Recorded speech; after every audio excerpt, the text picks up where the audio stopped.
Good morning, good evening, and welcome to the Gulftainer Future of Ports 2021 event. I am Alec Wright, Chief Innovation Officer of One Valley, and it is my pleasure to welcome our audience from across the globe. We know you are joining us from every corner of the world, from the UAE and Saudi Arabia to both coasts of the United States and everywhere in between. This event is part of a collaboration between Gulftainer and One Valley, focused on identifying and partnering with startups that are transforming and redefining the future of ports, supply chain, and logistics. Today's event will open a window to the port of the future. And to that end, we have curated an incredible group of industry leaders, startup founders, to share their vision for the future of supply chains and logistics. What's most amazing, however, is how close we are to that vision today. This involves emerging technologies, changing market dynamics, and an exciting set of opportunities to accelerate the connection of essential supply lines in global economies. This event is the culmination of the Gulftainer Innovation Challenge, an initiative by Gulftainer to identify the most exciting early stage technology companies with their sights set on transforming the port and logistics industry. We had an open call for startups across key verticals impacting the industry, including the Internet of Things, AI autonomous systems, big data and advanced analytics, blockchain technologies, and of course, a wide variety of innovative solutions outside of those verticals. Narrowing down the contestants was a rigorous process, including assessments across the Gulftainer team, in-depth interviews with top startups, but after several months of vetting and interviews, a clear group of finalists emerged, all with experienced founding teams, all developing highly innovative solutions. And that's who you're here to see today. This was all made possible by our partnership with Gulftainer. As I've mentioned, Gulftainer is one of the world's largest private port operators and has an incredible history of 40+ years with incredible port operation excellence. They were the first Middle Eastern operator to manage a US port.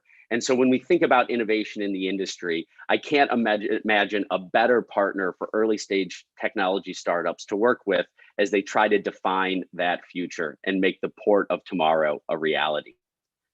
And we are One Valley, a global entrepreneurship and innovation platform based in Silicon Valley that's focused on accelerating startups and connecting innovators across the globe. We support hundreds of companies to our physical innovation centers that have raised over $1 billion in venture capital. Plus, we support over 200,000 entrepreneurs across the globe through Passport, our online resource hub and community of startups.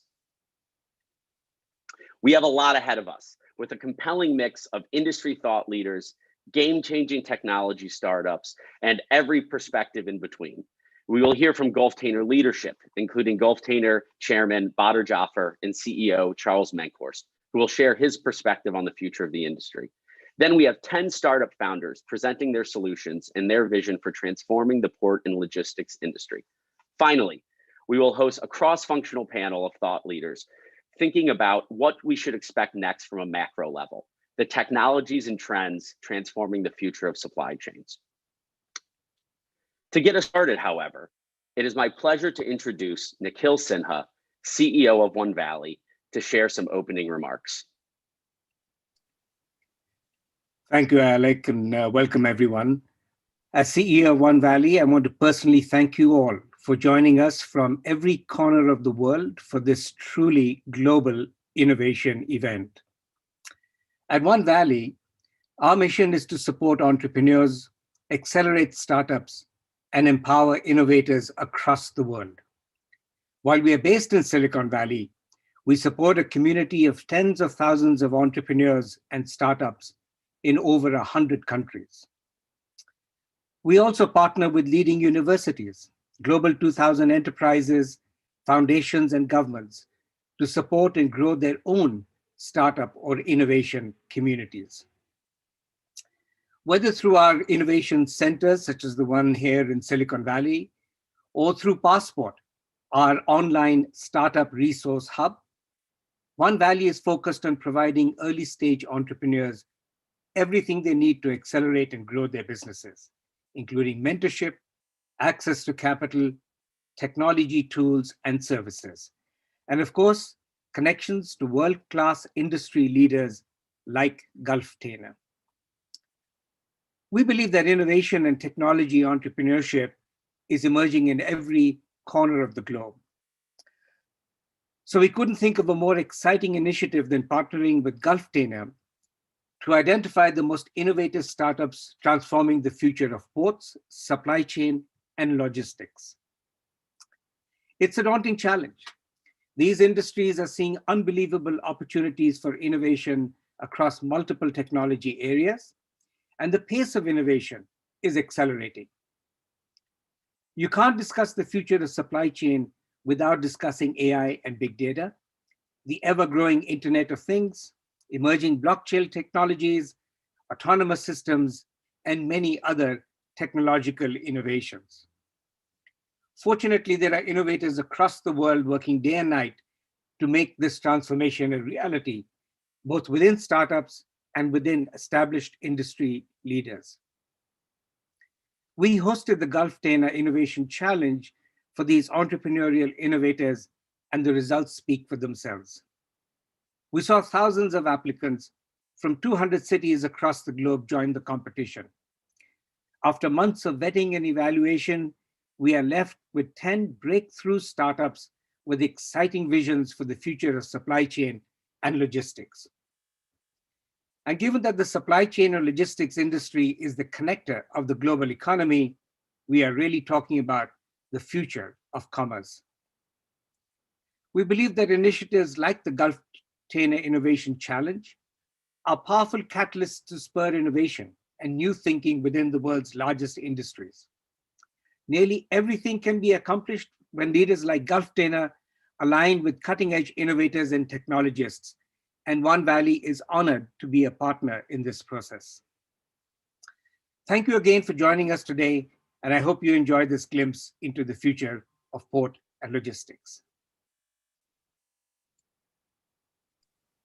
Thank you very much, Nikhil. Really appreciate you getting us started today. And I couldn't agree more about the incredible opportunity that programs like this create. And we're really excited to partner with an industry leader like Gulftainer to make that possible. Now, on that note, it is my honor and pleasure to welcome Badr Jaffer, Chairman of Gulftainer, for introductory remarks on Gulftainer and their vision for this innovation challenge. Thank you very much, Alec. Ladies and gentlemen, good morning, good afternoon, good evening. Just pick one. I'd of course like to begin with thanking each and every one of you for joining this online event, with special thanks to our partners and attendees from the supply chain and logistics community. On behalf of really everybody at Gulftainer, thank you for your excellent engagement and input in the run-up to today's event, and a very special show of appreciation from us all to the 10 startups and their supercharged teams who are presenting today. Best of luck in your pitches. I'm very excited. Today's event is momentous for Gulftainer. We're here not only to listen to and get inspired by the presentations of some trailblazing businesses, but also, at least the way we see it, to ultimately help accelerate much needed industry-wide innovation. Logistics refers to the movement of products or services to designated locations at an agreed upon time, cost, and condition. Ancient Persian, Greek, and Roman Empire wars are in many ways the basis for today's logistics systems. Rome, for example, developed a highly efficient logistics system to supply its legions. Military officers called logisticas were responsible for ensuring the supply and allocation of resources so that soldiers could move forward efficiently and effectively. The Mongol army developed such advanced logistic capabilities that in one famous approach, it enabled it to converge upon its unprepared foe at a rate of 290 kilometers in 3 days. During the Middle Ages, elaborate supply systems, road networks, and warehouses started to be used, and forts and castles became major storage depots, supported by the economy of the surrounding countryside. And of course, during the Industrial Revolution, logistics advanced greatly with the addition of railways and ships. World War I further increased industrial capabilities, and the internal combustion engine, of course, gave wide to use of motor transport. And with World War II, it was characterized by dramatic advances in transportation and communication. US shipyards, for example, performed at unprecedented paces to expand the merchant marine.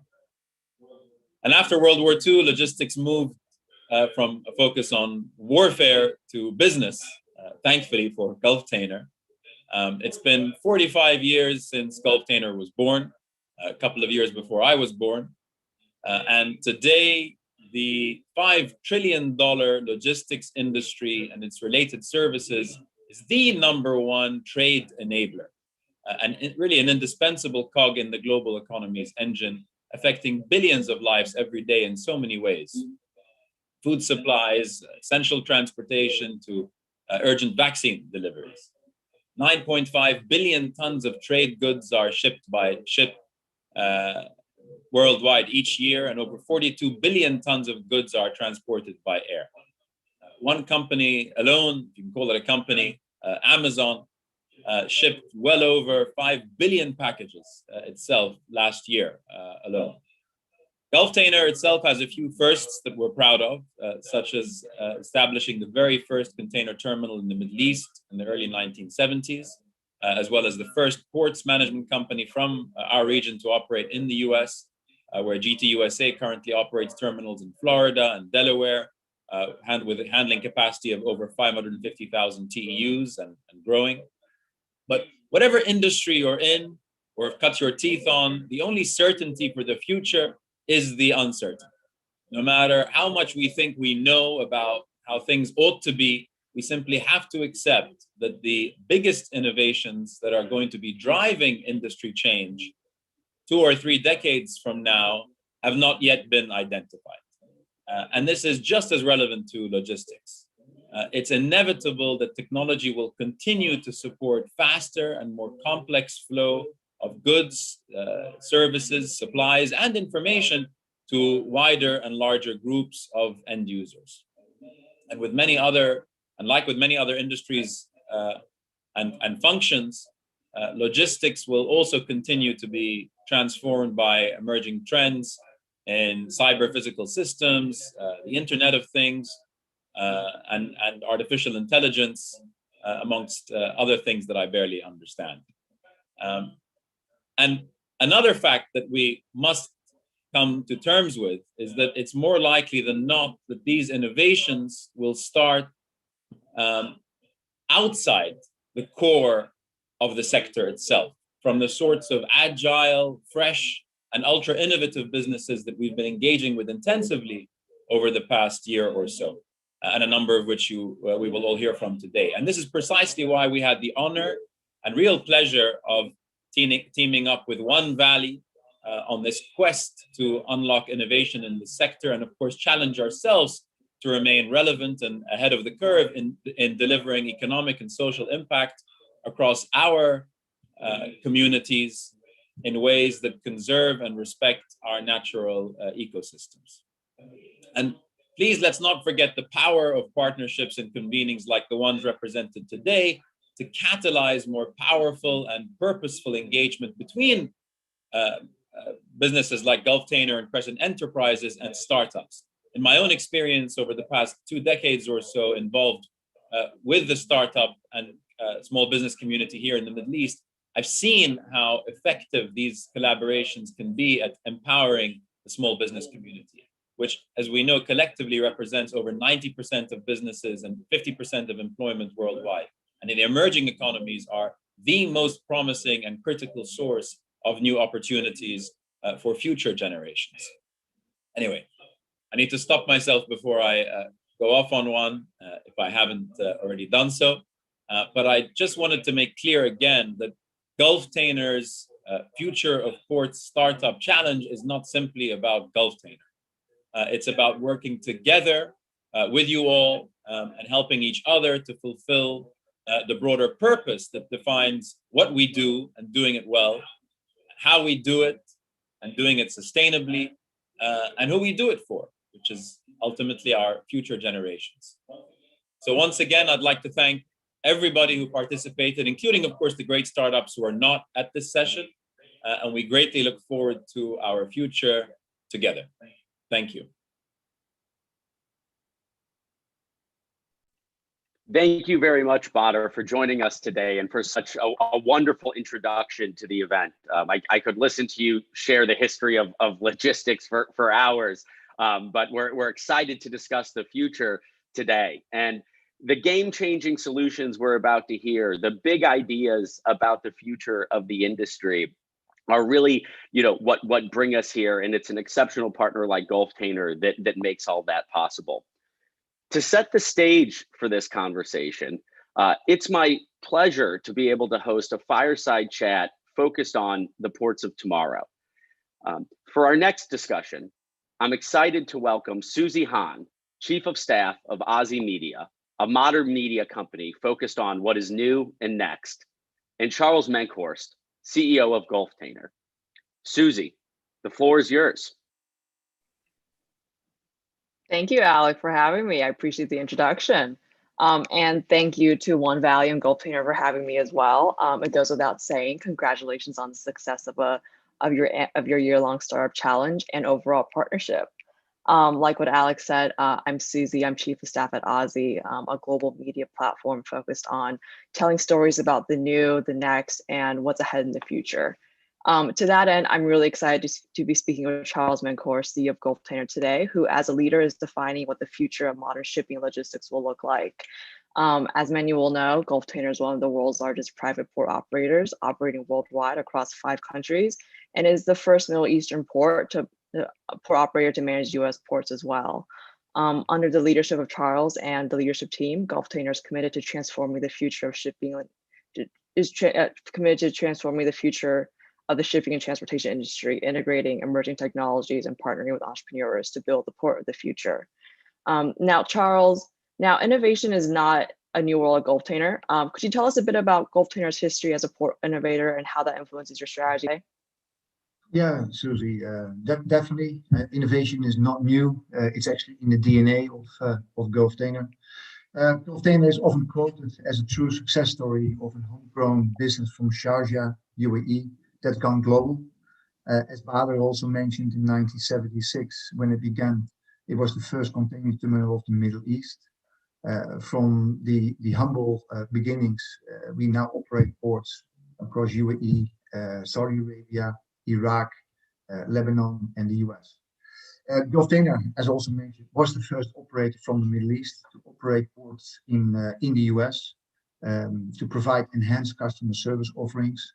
A third-party logistics company was created, Momentum Logistics, back in 2008, thereby enabling the customers or enabling the companies to provide with end-to-end supply chain solutions. The biggest lessons from the last 4 decades of our legacy is that if we don't catch up with the ever-evolving supply chain ecosystem, we will lose a significant competitive advantage. The market keeps going on, and you really need to keep pace or accelerate and try to stay or develop and get ahead of the game. And I think that's one of the reasons why we also started this whole initiative, inviting companies to provide us a head start of the market in which we operate. While new technologies like drones and robotics are consistently being introduced, innovation for the supply chain is truly a continuum of small improvements that make a greater impact, whether it's improving processes or the overarching business model itself. The idea was further confirmed when we held a detailed internal audit of our existing infrastructure. Results indicated a few key themes around innovation that we've compiled into a blueprint and act as key driving factor of our corporate strategy. One of the findings was to realize that innovation is just not catching up with emerging technologies, but a mindset change within the organization. It promotes the breaking down of silos across the group. True innovation and success can only happen when peers from different backgrounds collaborate. And as a result of this strategic move, innovation is now a crucial element of the corporate culture within the Gulftainer Group. So tell us more about that. So from your perspective, what are some of the key trends that are driving industry innovation today? And also, from your perspective, how is that going to change over? First of all, how has that changed over the past 5 years with the growth of technology, and how do you think that's going to change in the future as well? Yeah, well, first of all, we all are impacted the last 12 months by COVID, and COVID has just demonstrated all of us just how critical our supply chains are. There hasn't been a single factor that has caused more change and disruption to the world economy in such a short time than COVID. And the world has seen how a single disruptive episode can really wipe off years worth of profits. So suddenly the industry was forced to review their traditional strategies and methods, shun their catch up later with tech approach and plans, and really focus on long-term resilience rather than short-term profits. So disruptive technologies have been around for a while, but only gotten the attention of the industry very recently, maybe in the middle of the last decade when they started maturing. Certain COVID related novelties will eventually diminish. But what will not diminish is how much our customers have recognized the value of supply chain resilience, especially through technology, which drives the innovation of the industry today. So the need of the hour is to have the necessary tools to focus on foresight rather than hindsight. Robots and drones to improve efficiency and reduce human interaction and staff shortages, artificial intelligence to reduce cost and risk and optimize routes, blockchain for better data visibility and process efficiency, or advanced analytics and machine learning to forecast and better predict the demand. So going off of that, and especially thinking about the impact of the pandemic and what's happening in the future, and thinking about, again, how the market continues to evolve, from your perspective, what do you think will separate the most successful ports and logistics operators from the rest of the market? And from your perspective, what does it mean to be an industry leader moving forward as well? Yeah, good questions. I think when it comes to technology, our industry has been a little bit resilient to change. There is a lack of standards. There's a lack of industry-wide agreements. Many legacy systems of operators are costly and complex to change. There is poor coordination between the partners within the supply chain and the port infrastructure. So real-time data access and data sharing and cargo visibility, flow visibility and predictability continues to remain a challenge in our industry. And that's strange on one hand, because container transport is a highly standardized service, and port operations are also highly standardized. Shipping lines and port operators are rarely able to establish differentiation of services in terms of quality, in terms of time, and in cost. So still, few are up to the mark when it comes to visibility and efficient end-to-end product offering. Hence, effective management of the end-to-end supply chain with real-time cargo flow visibility has become a key factor in differentiating your product and your service offering for competitive advantage. So the companies, in my opinion, that will successfully transition into an end-to-end service provider with a high focus on visibility and flow predictability will be competitive in the long run. And technology, of course, will play the biggest role in this transition. And going back to something you brought up earlier, the past year that we've all lived through during this pandemic, as a leader, and also as a CEO, what has COVID taught you about leadership or the business or even the industry that you operate in as well? Yeah. I think I answered that question just before. Yeah, I think I just answered that question. So okay, Okay, all right. I guess fine. And then to take this back and kind of wrap it back up to the Startup Challenge. From your perspective too, as a leader, if you had one piece of advice for entrepreneurs that are trying to break through, what would that be? Yeah, I think that's a good question, Susie. As I mentioned earlier, our industry has a reputation to be slow. The best way to get the attention of the port operators is to give us solutions that can really address simple day-to-day customer problems in the best possible way. It doesn't always have to be groundbreaking.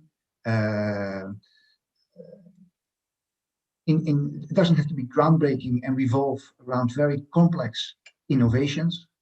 Our industry often prefers evolution over revolution. If there's an opportunity to enhance an existing practice or an existing way of working, this has the attention of every operator in the supply chain.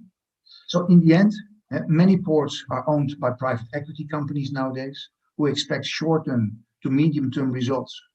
That creates a requirement for concrete projects with short-term results and returns on investment. And I think entrepreneurs need to keep that very clearly in mind. And for the startups that are watching as well, how can one is, I guess, two questions for you. One is, what would you love to see that you haven't seen yet from the startups? And two is, how can they continue to capture the attention of industry leaders like yourself to continue to accelerate innovation?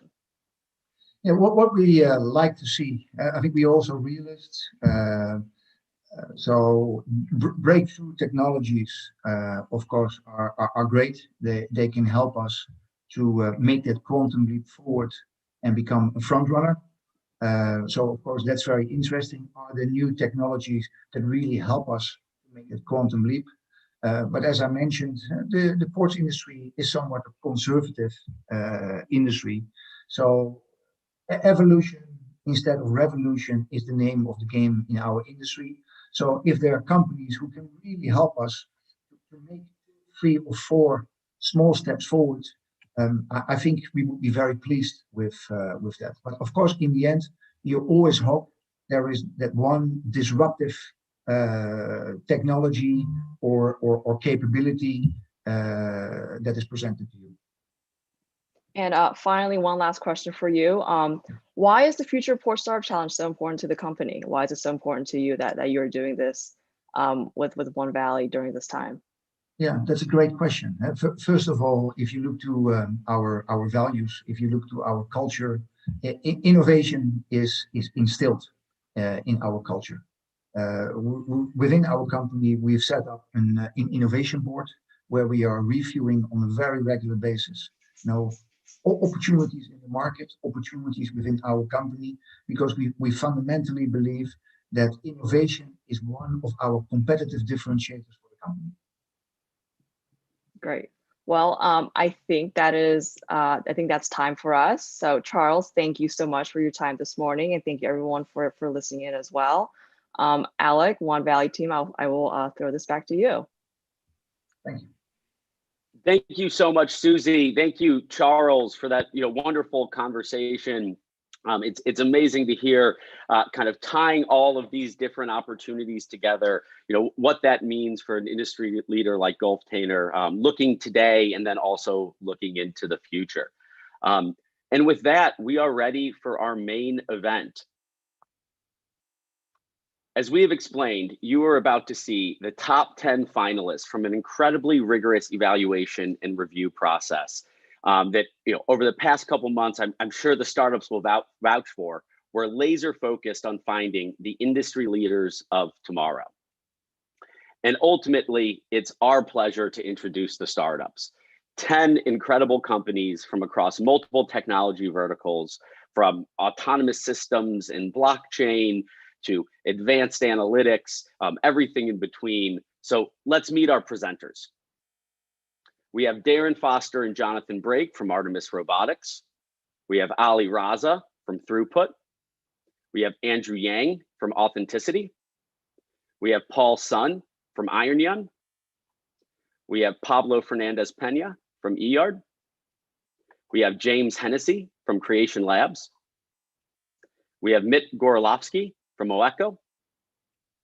We have Carl McDermott from Morpheus Network.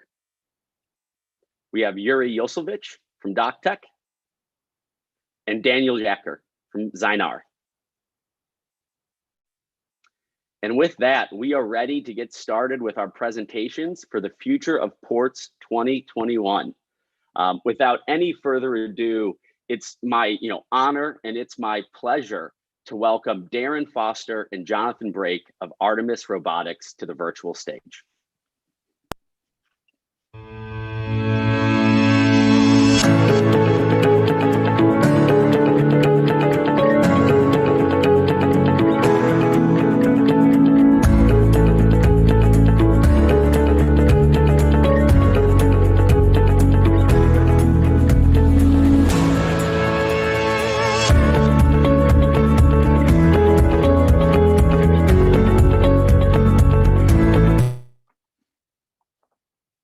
Well, good morning, everybody.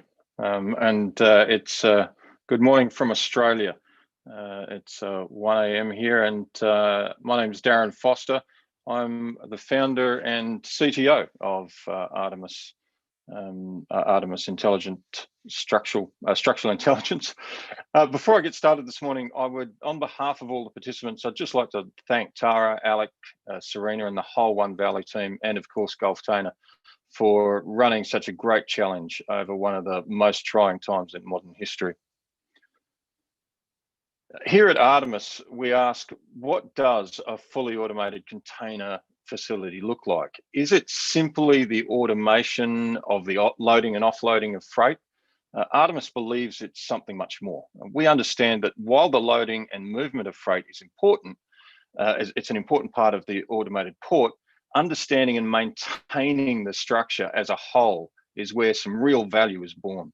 It's no good simply knowing that your offloading crane is structurally sound and it's okay to lift and move freight if the very deck it's standing on, or if the armor wall is being undercut, or if the sheet piles are about to collapse. Seeing the unseen is the power of Artemis. Understanding and being able to model all of these elements and then use the power of AI to predict, to undertake predictive maintenance so that we can cost effectively or eliminate shutdowns is what Artemis believes is a fully integrated autonomous port. And we started at the hardest part. We started at the intersection between the ocean and the shore. And that's where we really concentrated our technology development. Why? Well, because we knew that if we could conquer the hardest part, the rest of it was going to be pretty easy. What Artemis does is it automates the inspection of structural assets, combining structural inspections and reporting with big data and AI. And Artemis assists asset owners and managers to create real-time savings and deliver long-term maintenance solutions. We developed the very first pile inspection robot, capable of not only looking inside the structure and inspecting the underwater section, but also capable of climbing 20 meters out of the water and then descending the same to the seabed. Then we decided that that wasn't good enough. We actually needed a way to inspect concrete that had been fully submerged since construction. When we found that this didn't exist, of course, we just went out, we built our own millimeter wave concrete scanner, the very first of its kind in the world. Artemis automates the inspection of structural assets, combining structural inspections and reporting with big data, AI, and sorry, I'm repeating myself. And now what I would like to do is to hand over to Jonathan Brake. Jonathan.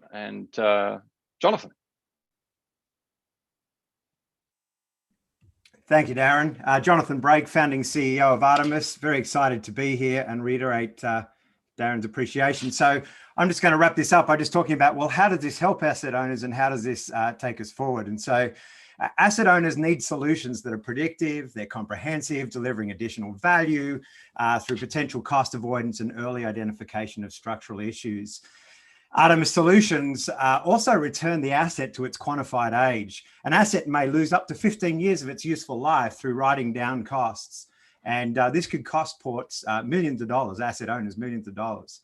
Better predictive maintenance also takes place, reducing shutdown times, both predicted and probably previously unseen as well. We can also ensure new builds are built to the standards required. This will be essential in managing risk across new assets as well. And having comprehensive data enables ports to manage maintenance budgets, do more accurate planning on data, make repairs earlier in the asset's life cycle, and make an accurate estimate of the asset's life, which informs amortization schedules and obviously reduces risk as well. Oh, gone one too far. So we know your vision is to become one of the top 6 container terminal operators within the next 10 years, to consistently achieve best-in-class performance in all your port operations and third-party logistics activities worldwide. You'll want a partner that can help you not just manage what you have, but accurately also help you assess what you're going into. What about the new ports? What about the acquisitions? What about the developments? A partner who understands the port environment and the necessity of seamless transition from ship to road. As I just run a video now in the background, I'm just going to wrap this presentation up and then welcome your questions. So what could a partnership look like? In 12 to 18 months, we'll have a completely successful pilot, probably in the port of Wilmington in North Carolina, and operating in other ports. Artemis is proving value to Gulftainer across the entire port business, including the transition from port to road. We'll have complete development of the concrete inspection tools and AI deep learning, and our data is now teaching our learning algorithms. So this is where we start to really separate ourselves out. At 24 to 36 months, Artemis is expanding across the US and around the world. We have multiple teams working with various clients on various sites with a diversified business model.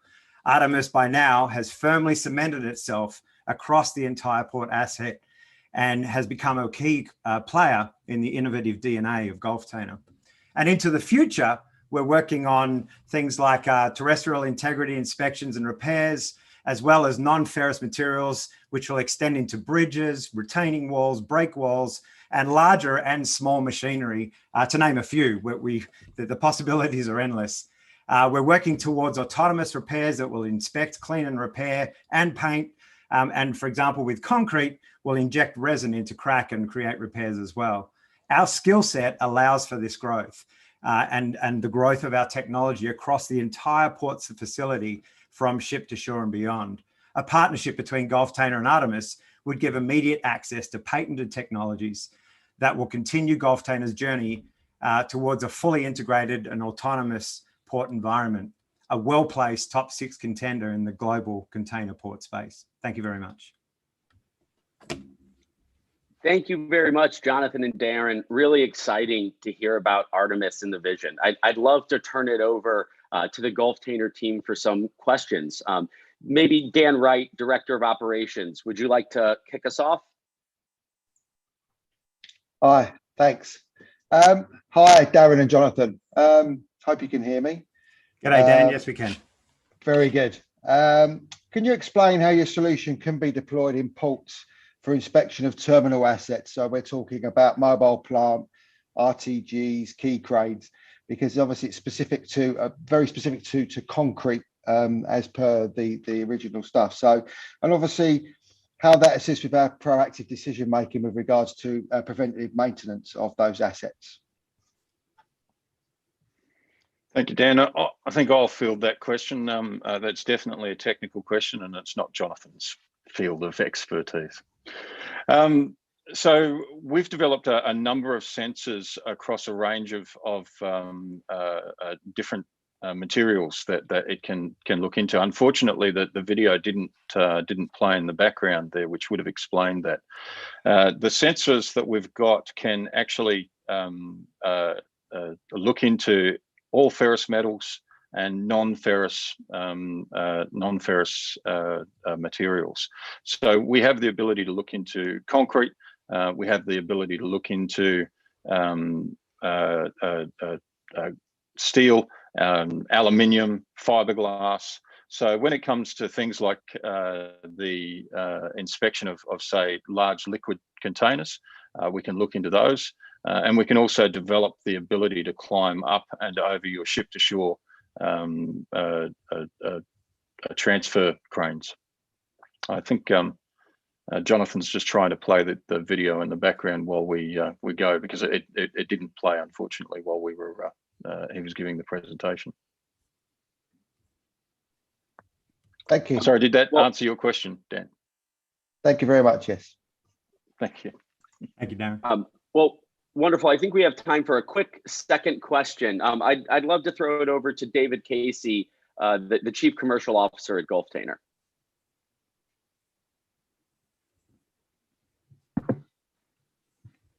Hello, everyone. Hopefully you can hear me. Got you, David. Yeah. So what, in terms of regulatory hurdles that you see with global expansion, what do you anticipate the barriers or hurdles might be? That's a really good question, David, and it's one that's a bit of a head scratcher for people who are in the space of this area that's called field robotics, which is an area of robots that intersect with people. I'm actually on the board of the Queensland Robotics cluster here in Australia. And it's a question that we're consistently asking industry is how we are going to interact with those regulatory approvals, and who is going to be in charge of that.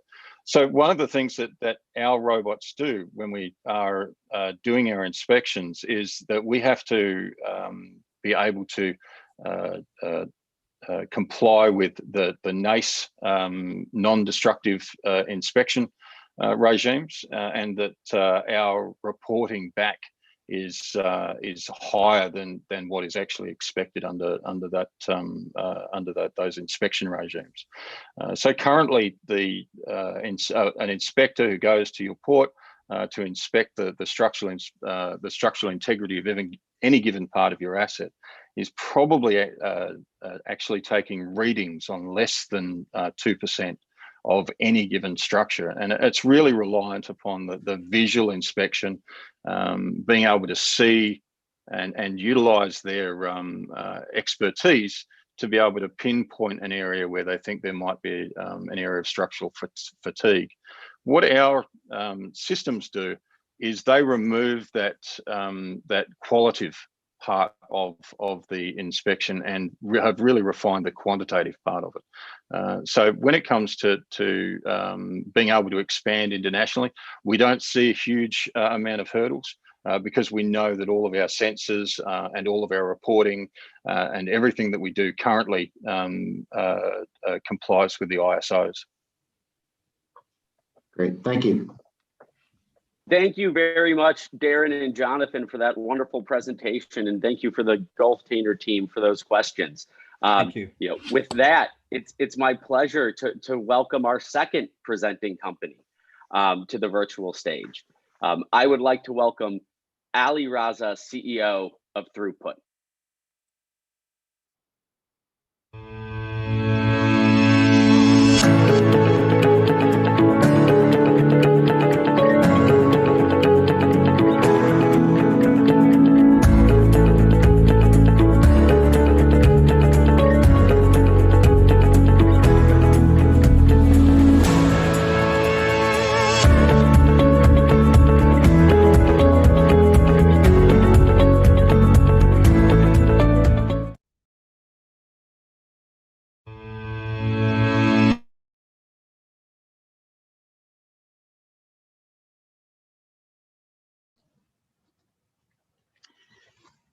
Yeah, thank you, Alec, and thank you, Gulftainer and One Valley, for putting on an extraordinary event. I just want to check if everyone can see my screen to get going.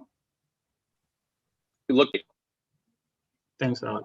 Well, thanks again, One Valley and Gulftainer, for putting on this incredible event. My name is Ali Raza, and I'm the CEO of Throughput. And at Throughput, we're putting the world's container flow on autopilot. We're based out of Palo Alto and are building on a very simple concept. We're sitting on tons of demand data from decades in the shipping and logistics world, and we're using it to predict the demand and ultimately look at the logistics and the supply chain upstream to fulfill that demand so the customer never misses out on demand. What we do is we're an industrial AI software company that empowers companies to leverage their existing data to optimize their supply chain and operations. Founded in 2017 and raised up to $3.5 million more from Silicon Valley angels and industrial family offices, we expand through channel partners, including in the UAE. While we work with some of the top enterprise IT and machine learning players in the world, what makes this really special is we literally come from your backyard.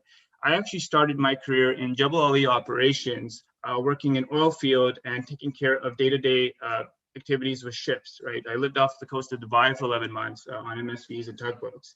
And while I was there, I was working on pioneering projects and using data to improve ship equipment mobilization times by 50%, reduce yard costs, and have true net impact. Our head of AI also went to the American University of Sharjah before he ended up at Dialabs in Germany to build out his AI expertise. We're rounded up by an incredible team of AI experts and Silicon Valley entrepreneurs, including Dr. Bhaskar Bragada, who spent the last 20 plus years building analytics systems, and Seth Page is an 8-time entrepreneur with 6 exits. It was the former CSO of Trade.com. So a really strong bond with the UAE market and Silicon Valley, and an incredible team that comes from Tesla and incredible AI companies. We're doing a lot in the container throughput side of things, right? We have impacted canal operations, ship operations, air cargo, oil field transportations. We help COOs impact and unlock capacity without spending a single dollar on CapEx, right? And we unlock it through their data, millions of dollars to the bottom line, and savings across the board. Now, what we do is pretty simple, right? We label end-to-end supply chain optimization with data-driven AI. What we figured out was that there's too many point-based solutions that are only solving one part of the problem. And when you do that across an extended supply chain, you end up having stockpiles, which is what we're seeing with the container situation now globally, where there's stuff sitting in China and the US doesn't have stuff to build things. What we realized was that this is the problem to solve from an AI perspective. If you can sense the demand downstream, you can auto-correct it to fulfill and actually create flow. And furthermore, we realized that onshore and offshore operations are completely different things. It's a different set of operational domain expertise and logic that has to be built, because your operations involve ships, cranes, terminals, and truck yards and so forth, and their own data systems. Another thing is that we're not making more containers. CapEx is really tight right now. We're trying to do more. So the time is now to think in terms of leaner, faster, and more predictable container throughput, especially around the bottlenecks that we have in the industry today at the terminal yards and the ports. Another way to explain this problem today is if you think of the physical container world, right? The problem really hasn't changed. Everyone's trying to get their containers on time in full and get paid in return.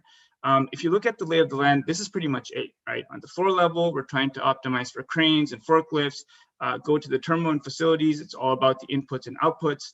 Enter global supply chain, where we're trying to get containers across the world right now during COVID. And then there's corporate strategy that's ultimately answerable to the shareholders.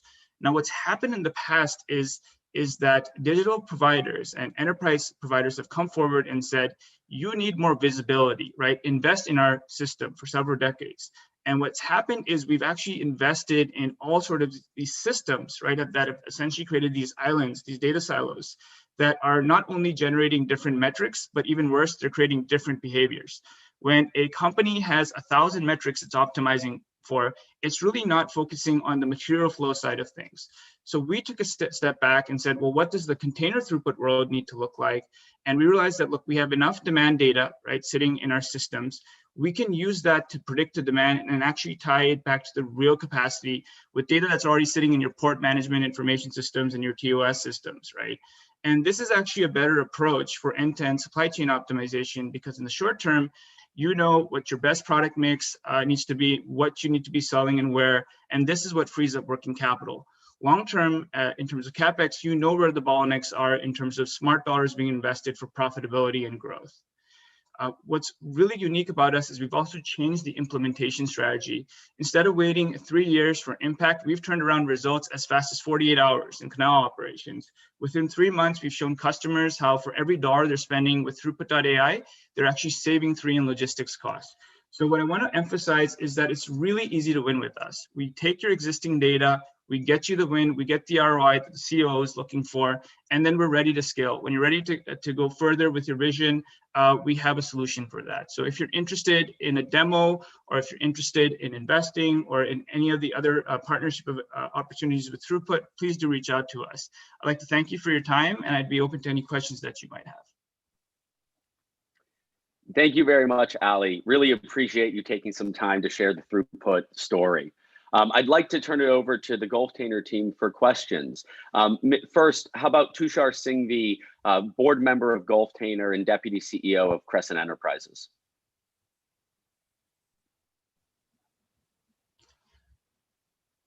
Thanks. Can you hear me clear? Hi, Tushar. Hi, Ali. Thank you. Thank you first for your participation and the great presentation. You talked about how you differentiate yourself on the implementation side. Can you add more color on what really differentiates you from other AI-driven predictive engines out there, and how the use cases for the port industry may expand going forward? Yeah, looking from a full stack perspective, right? One of the biggest challenges in the industry is dirty data, right? And in operations, coming from domain expertise in there, what we figured out, there's a certain data structure that works that if you can cleanse it and reflect 99% of the operations, you can actually use it to start influencing what the optimization needs to be. Another thing is what we've done is we've actually built the logic between connecting the demand to the capacity to the supply, right? We actually get into the nitty-gritties as well, so we can look at where the capacity is and at a global level come in and see where you can optimize, right? If you look at modern solutions today, it's a mix of two things. It's a mix of either you bring in consultants and they go port to port to port and see how they can optimize. But when you start to scale it across, say, multiple ports, right, you don't have that visibility. It's actually better to build a global model and then optimize and prioritize around where the bottlenecks are, and from there deploy strategies in terms of CapEx or material flow changes to improve the overall operation, right? So that's where we defer. We figured out what the repeatable structure needs to be from operations. We know what data to cleanse. We don't go out and cleanse all the data, right? And from there, we've actually built in the logic to see what are allowable moves and what are not allowable moves, as I was talking about with the difference between offshore environments and intermodal environments versus just primarily onshore environments. Thank you. You're welcome. Thank you very much, Ali and Tushar. We appreciate the question. Unfortunately, we have to keep this moving, and so we're going to only have one question for this particular presentation. But thank you so much for joining us today, Ali, and we can't wait to see what's next for Throughput. With that, it's my pleasure to welcome our third presenting company to this stage. I'd like to welcome Authenticity, Andrew Yang.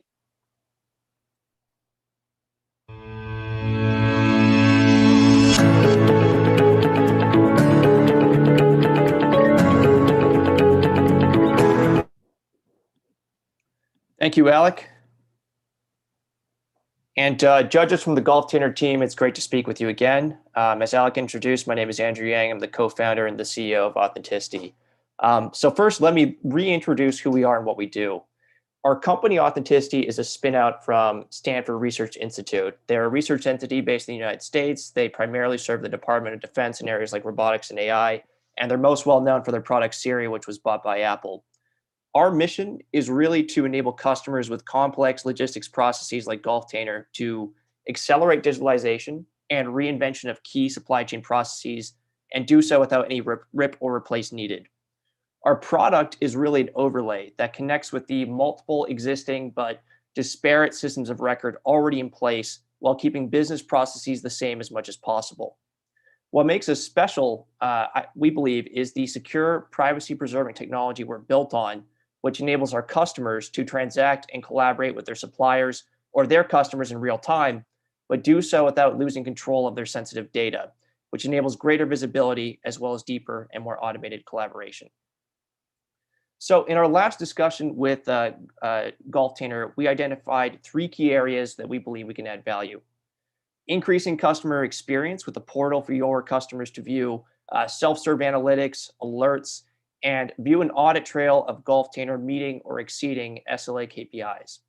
Secondly is increasing cash flow by ensuring Gulftainer has real-time alerts of any disruptions, which might affect an SLA to ensure that they're rectified and that KPIs are met in order to expedite payment. And thirdly is connecting disparate documents, systems, and automating processes between them to reduce costs and administrative lead time. This value we've delivered before to other customers with complex logistics processes, including customers in aerospace, mining, and heavy equipment. And we're confident we can do the same for Gulftainer. So what's our secret sauce and why is it important? Well, in order to maximize cash flow and accelerate cash flow, you need exact alignment on data when collaborating with partners. And in order to enable authenticated and real-time collaboration with partners, you need security and data privacy. What we've co-developed with SRI enables our product to run queries or computations to gather analytics from any company's sensitive internal data, even on premise, and only export the results to their external network of partners. None of the source input data is revealed. So this enables Gulftainer's customers to securely share internal data relative to SLA performance with Gulftainer, or suppliers doing the same thing, and do so with complete privacy from others on the network by not revealing their input data. In addition, through multi-party computation, our tech also enables us to provide anonymized analytics across an entire network of peers, which your partners can benefit from without revealing any source input data or even their identity by seeing benchmarks across the entire industry. Okay, so let me switch over to a quick demo example of the portal which we can provide to Gulftainer to aggregate critical data from the underlying systems from partners. First, an analytics dashboard configured to show SLA KPIs for a specific customer. Then, alerts and insights generated immediately for deviations detected so they can be rectified as soon as they're known, such as lead time risks or document discrepancies or quality assurance issues. Then for each PO under a customer contract, the end-to-end audit trail showing SLA adherence with key information brought together into a view, as well as the ability for users to configure new workflow automations and alerts to automate tasks to inform them of any disruptions immediately. Okay.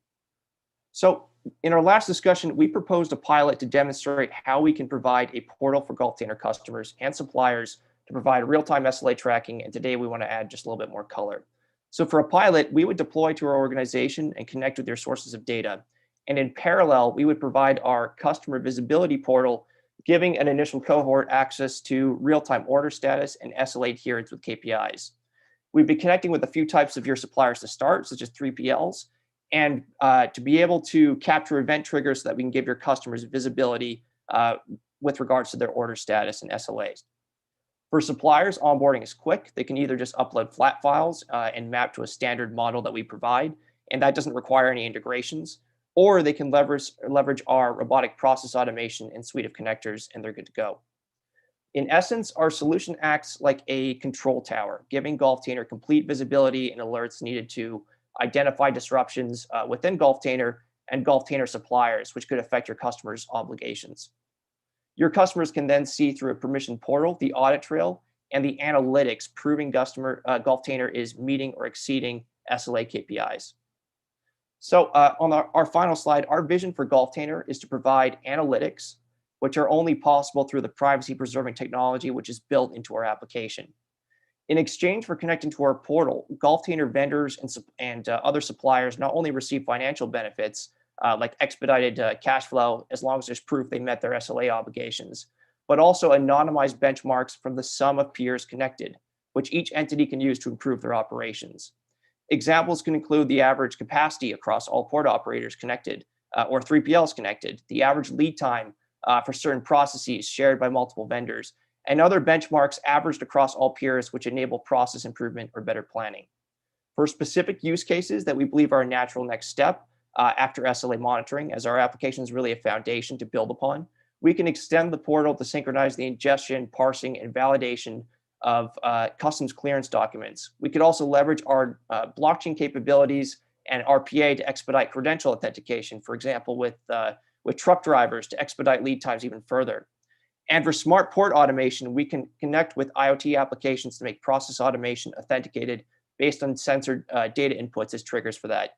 And as a final note, the flexibility of our product for Gulftainer users to quickly onboard partners and configure key alert insights, monitoring different processes for disruptions, will arm Gulftainer users with the tools needed to identify and solve disruption-causing issues autonomously. So that's the end of my presentation. Thank you for your time, and now happy to answer any questions and stop my screen share. Thank you very much, Andrew. Really appreciate the opportunity to learn more about authenticity. I'd like to turn it over to the Gulftainer team from questions. Maybe will you kick us off, Narsima Rao, Group Application Manager. Thank you, Alec. Hi, Andrew. You able to hear me? I'm good to hear you. Yeah, very good. So thanks for a wonderful presentation, which is focused at customer experience, cost savings, accelerating the cash flows. My question is more on how this platform can be extended as a global supply chain hub, as a marketplace, like where the stakeholders not only provide value by giving information, but also derive some business value and develop this as a true global marketplace. Thank you. Absolutely. That's a very good and interesting question, because really the value of this is combining both sides of the equation, the buyers, the sellers, the 3PLs, and the facilitators in between. The true value of our platform, beyond just the technical capabilities, such as quick onboarding, integrations, connecting data, is the mutual exchange of value that is present and available to both the buyers and the sellers. For the buyers, by being able to tap into the real-time and validated data from their suppliers and their partners, the obvious value there from a marketplace perspective is the insights in terms of being able to see SLA adherence, like I said, better forecasting ability, better ability to meet their own demand forecasts. But another tool that's built into this, which is something that is really truly possible with that technology we co-developed with SRI, where no one's sensitive data inputs are revealed, just the outputs. We're building in a capability for more and improved sourcing. This is something that it will not just be possible within ecosystems from customers that we work with, like port operators, for example, or manufacturers from our existing customer base, but partners we're already integrated with, like SAP, for example, who we're partnered with as well. So for a buyer, they'll be able to input a very exact query. So just show me a list of suppliers who can meet this exact capacity by this exact date, by this exact time, has this reputation, going back to those benchmarks I mentioned, like how do they compare against the average lead time? How is their capacity compared to the average capacity right now? How is their price for this process compared to the average price for this process right now? And receive a list of validated results to that end so that they can source much more effectively. And for suppliers, the benefit is twofold. One being, assuming they meet their obligations and their SLAs, faster payment, because there's a consolidated and validated audit trail that their buyers trust. And then going back to what I just mentioned for the buyer, those benchmarks they can use to compare themselves against other vendors in their area, whether it's comparing their lead time for a process against the industry average, which is aggregated and anonymized because of multi-party computation, or their capacity against other vendors in the same area, or other processes they have which they want to compare and improve as well. So there's a twofold benefit for them that's not just financial. Thank you, and thank you. Thank you very much, Andrew, and thank you, Narsima, for that great question. We're going to need to move on to our next presenting company, but again, appreciate you sharing the background and future of authenticity, Andrew. Next, it's my pleasure to welcome our fourth presenting company, Paul, the founder and CEO of Iron Yun.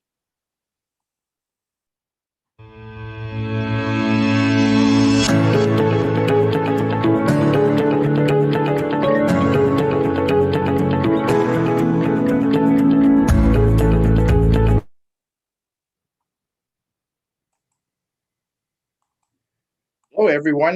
This is Paul Sun from Iron Yun. Hope you can hear me okay. You're coming through loud. Okay, all right. Thank you all for the invitation to participate in this great startup event. A brief background on Iron Yun, company's headquartered in Stamford, Connecticut. And over the years since we started the company, the AI video analytics software that we will be presenting has garnered a lot of attention today. The system is deployed in over 30 countries, and we have hundreds of enterprise customers deploying the software, mostly in the safety and the security operation of enterprise environment. The software, as we've received quite a few patents, over 30 patents over the years, and it's really truly a groundbreaking technology for the safety and security applications for many type of enterprises, definitely including port container logistic shipping concerns. So what is it that we do with the AI video analytics? So we develop highly sophisticated and accurate analytics based on the images or the video captured by cameras, surveillance cameras, or could be your smartphone, just any kind of video image. We do object identification, face search, face recognition, identity verification to license plate, smoke and fire, weapon detection, safety related, for example, hard hat, worker without a hard hat or safety vest, to all sorts of vehicle make, model, counting behavior, and abnormal events of that may cause a security or safety concern at your facility.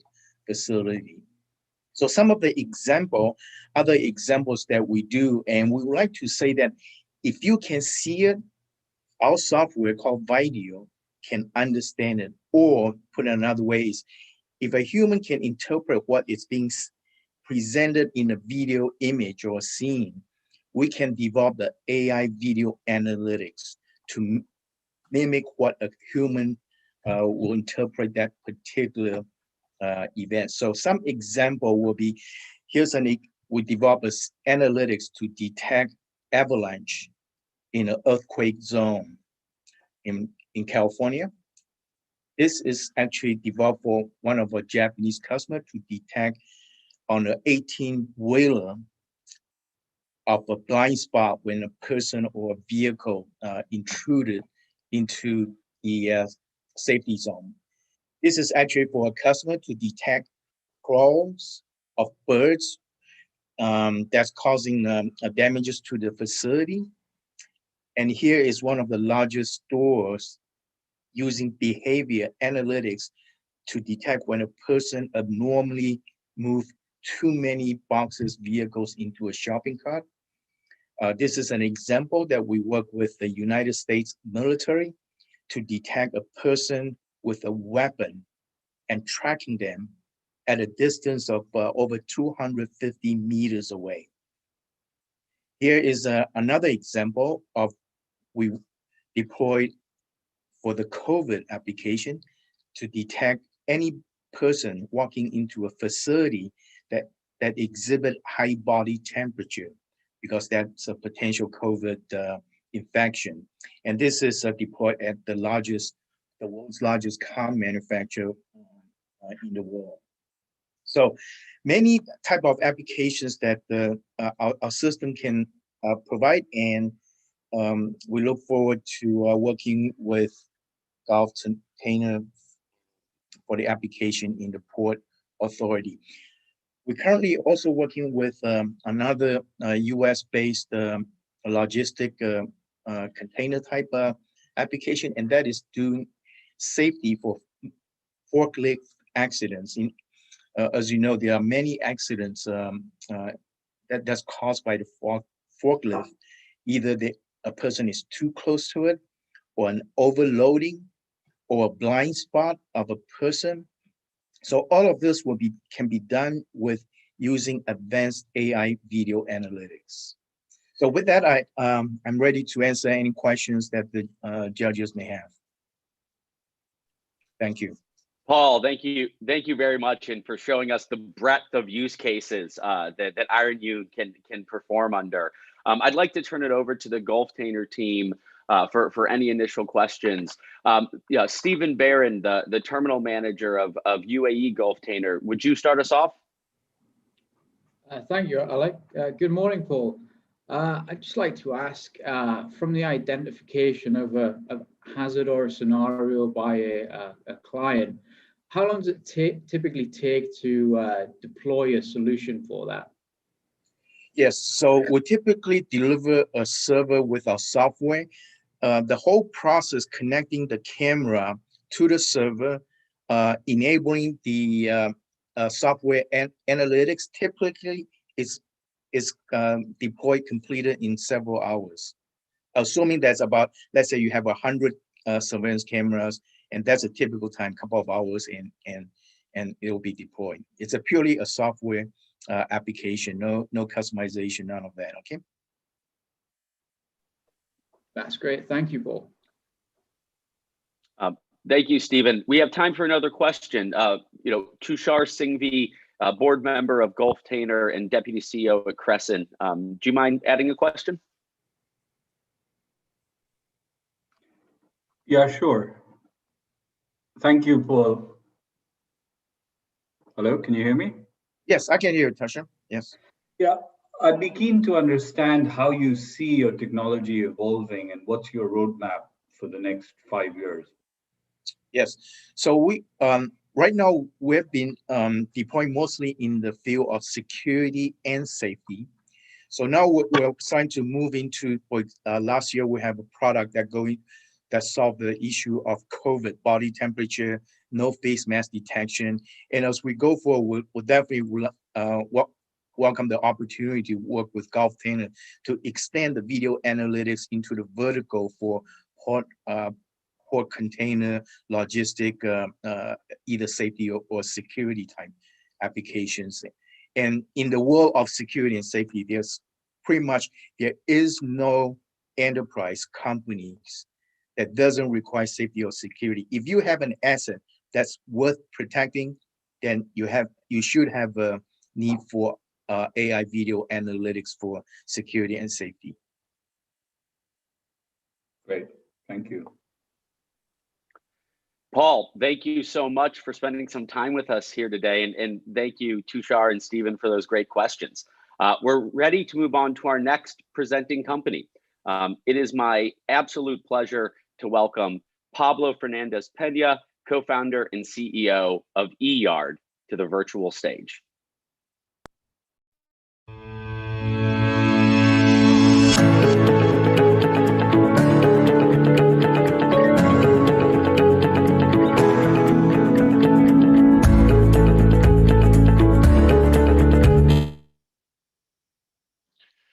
Good morning and good afternoon to everyone. My name is Pablo. I'm the CEO and co-founder of eYard. And what is eYard? Well, we are a cloud-based software that uses artificial intelligence to help container terminal operators reduce costs and improve operational efficiency. How we do this is by reducing the number of unproductive moves. There are different applications of different user cases in which we can apply artificial intelligence in container terminals. Well, we decided based on research to focus in one specific use case, which is unproductive moves. One of the beautiful things that we found out through this research is that independently of the level of automation of these container terminals, or independently of independently of the size of the container terminal, there is a relatively large number of unproductive moves. In a specific 30% of the moves that happen in a container terminal are non-productive, which at the end has a really large impact on the cost associated to it. We have estimated that around 17 billion additional costs are being generated by terminal operators around the world. So this is by far one of the single biggest sources of cost for terminals worldwide, but has also different domino effects. So when you have you're making more moves than you have previously planned, you also expected to have bigger total travel distance from the assets, from the cranes, which has an impact on the fuel consumption, which also, of course, impacts the CO2 footprint. It might also have other impacts. So, for instance, the vessel turnaround or the truck turnaround, depending on how it is everything structured. At the end, what we have identified is that the current solutions that are out there in the market, how they solve this current problem is that the software that is out there, 90% of it dates from the 1990s or early 2000s, right? And so it doesn't necessarily include the newest technology in it. Then most of it, if not all, are rule-based, which basically means that makes the system really not flexible and able to adapt to the dynamic changes that happens in the container terminals. And there is a human's intervention, huge human intervention on the decision-making process, which makes it really inefficient and a lot of mistakes and errors. What do we propose is a solution, is a software that uses reinforcement learning to help the workers, the terminal operator, make better decisions, be more prepared. The first thing that we do is we look at all the data that is available from the container terminal operator, but also external data that may come from the vessel, might come from tracking companies. And we look for correlations between those data sets with the main KPIs and the main metrics that are the most relevant for the operator itself. It might differ from one terminal to the other, of course. Second part that we do is based on deep neural networks. We basically calculate hundreds or thousands of stacking scenarios for each container move and assign to every single of those movements the main KPIs, the most relevant ones, and then chooses the optimal one, which sends it back to the terminal operator to properly allocate that specific container. So at the end, the nice thing about the computational capacity nowadays in the cloud is that allows us to do this sort of calculus within less than 50 milliseconds. So it's really flexible and quick connection with the operator. So what value do we bring to the table? We've already worked with different terminals. We've able to reduce 34% the number of unproductive moves with an economic impact of a 20% reduction on yard management cost and a 21% increase in operational efficiency measure as a return on assets or crane productivity. There are different metrics or ways you could actually measure efficiency. Since our business model is also based on a per use, the return on the investment is quite soon in time once the program is in place. So what is our proposal for Gulftainer? So in the short term, we suggest or propose to develop a pilot with Qasar or Sharjah container terminals. We have identified those terminals as having a pretty good fit with our actually up and running model, connect with the TOS, and actually start delivering results. On a more midterm and long-term view, we truly believe that AI is taking some time to get into the maritime, especially in the container terminal sector, but it's going to have a huge impact in many user cases within the container terminals. We need actually to develop jointly with partners these sort of models, these sort of solutions that are out there, and this could be a really good potential fit with Gulftainer. One of the good examples that we're currently working on is on the smart virtual terminal, in which we're trying to answer the questions of what if, no? What would happen if we apply these changes in the terminal layout, if we apply a new vessel is coming, a number of factors. So that was in a nutshell my presentation. So I don't know if you have any comments or questions. Pablo, thank you so much for the presentation. We really appreciate it.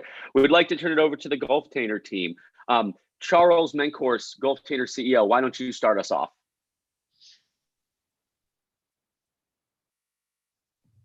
Yes, Alec.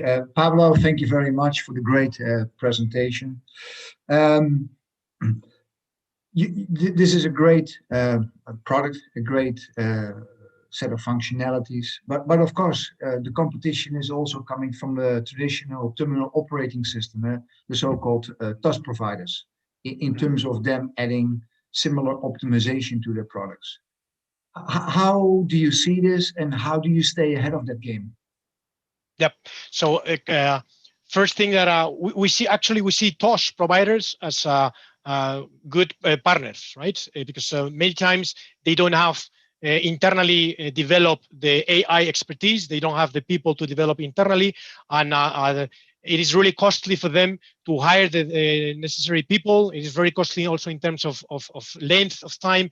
And so many times it's much more simpler to connect via API REST to a solution that is already up and running and bringing good benefits and good results to terminal operations. Okay, so of course, I'm not saying that some of them will try to and will make it successful, will try to do it by themselves, but in general, we see them as a partner.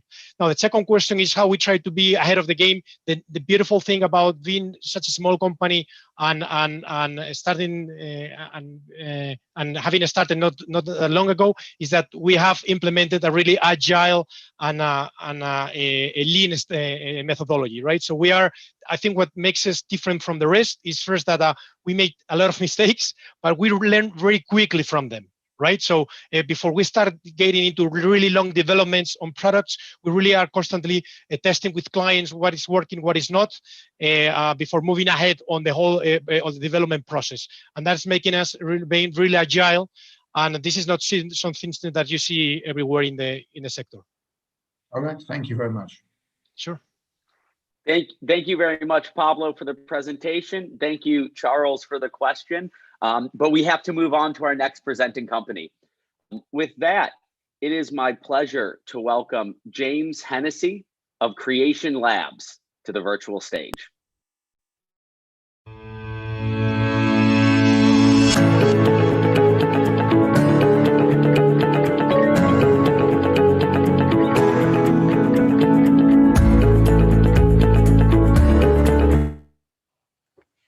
Hi, thank you for having us here today. We are Creation Labs and we are building autonomy for industrial vehicles. Today I'm going to tell you first about our current product offering and also where we're going in the future. So fuel is 1/3 of road logistics operating costs. That means that the average fuel bill for a truck is about $80,000 per year. So it's safe to say that fleet managers watch their fuel expenditure like hawks. Now, driving style, the way that a driver controls steering, brake, and accelerate, has a huge impact on fuel economy. The figure on the right shows the distribution of the variation in fuel efficiency of drivers in a fleet. There is a 30% difference between the best and the worst drivers. Now, having a bad driver or an inefficient driver can increase their annual fuel bill by $12,000 per year. Driving style really matters when it comes to fuel economy. At Creation Labs, we can triple logistics firms' margins.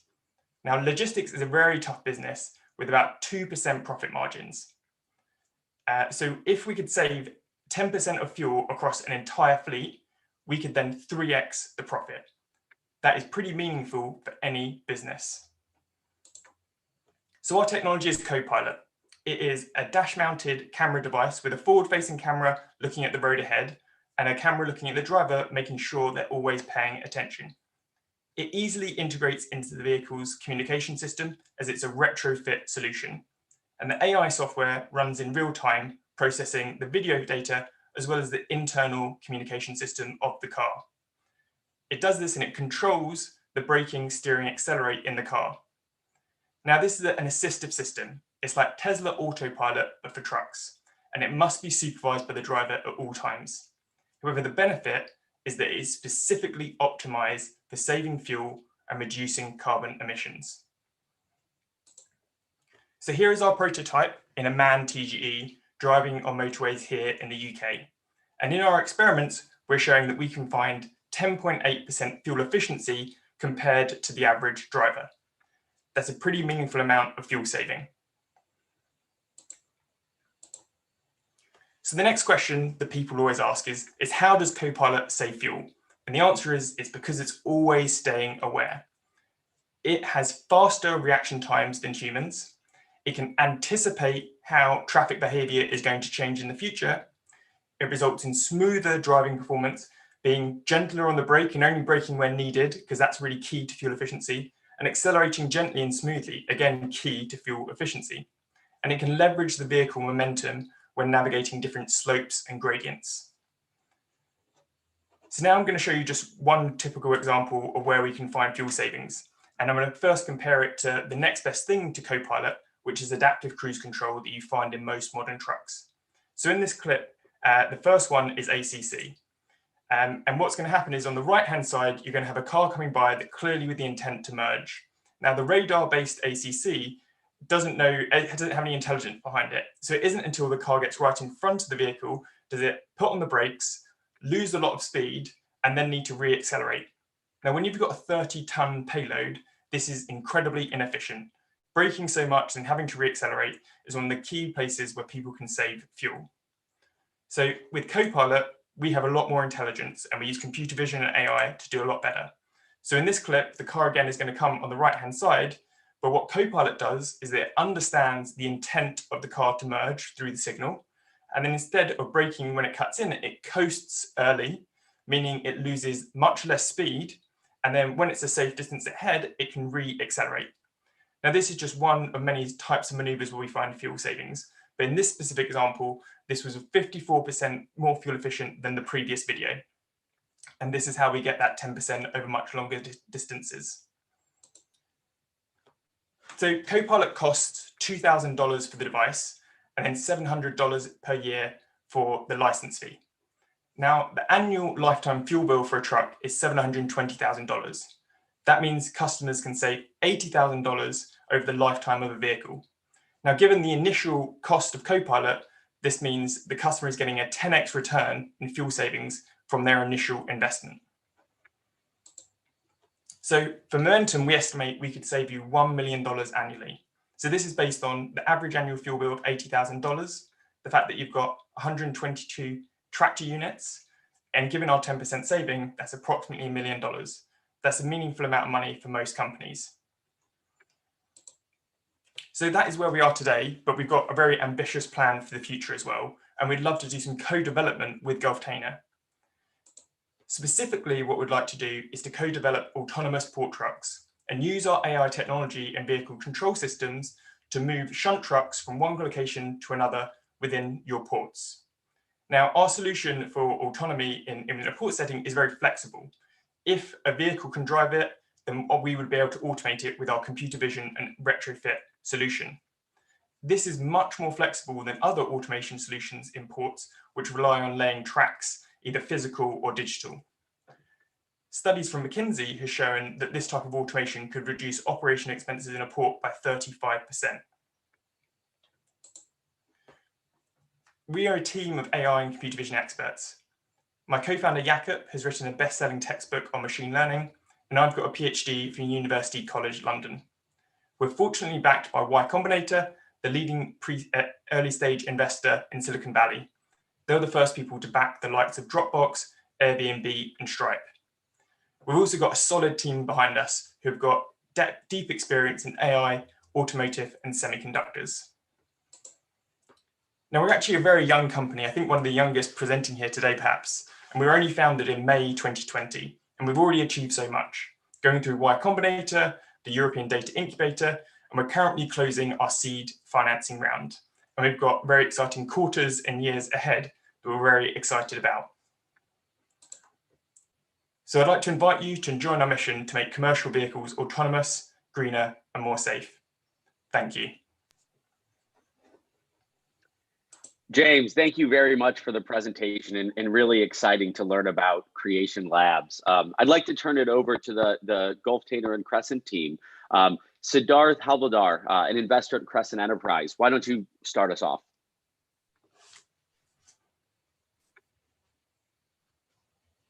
Sure. Thanks, Alec. And thank you, James, for the presentation. Indeed, it is quite impressive, the growth of the company since May.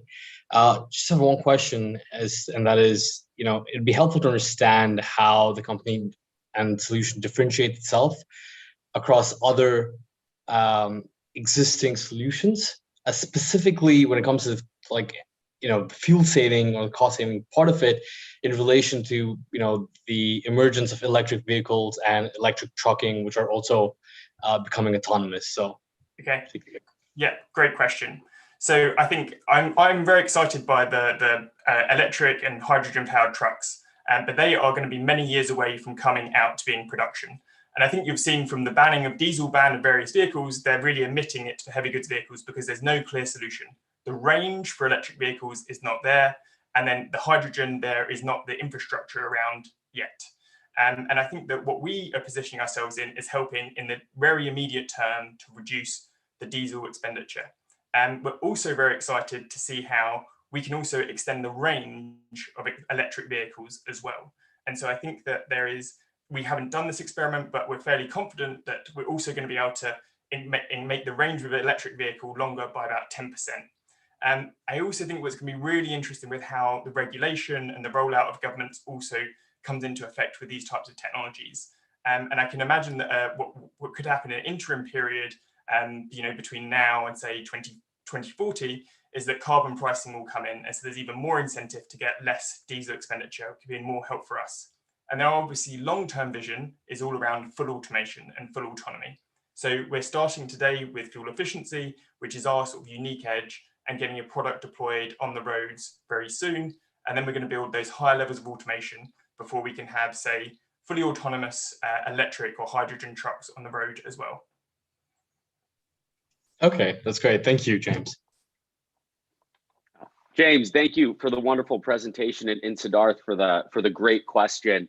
We're going to have to move on to our next presenting company, but it was a real pleasure to learn about Creation Labs. With that, it is my pleasure to welcome our next presenter, Mit Gorovlovsky, founder and CEO of Moeco.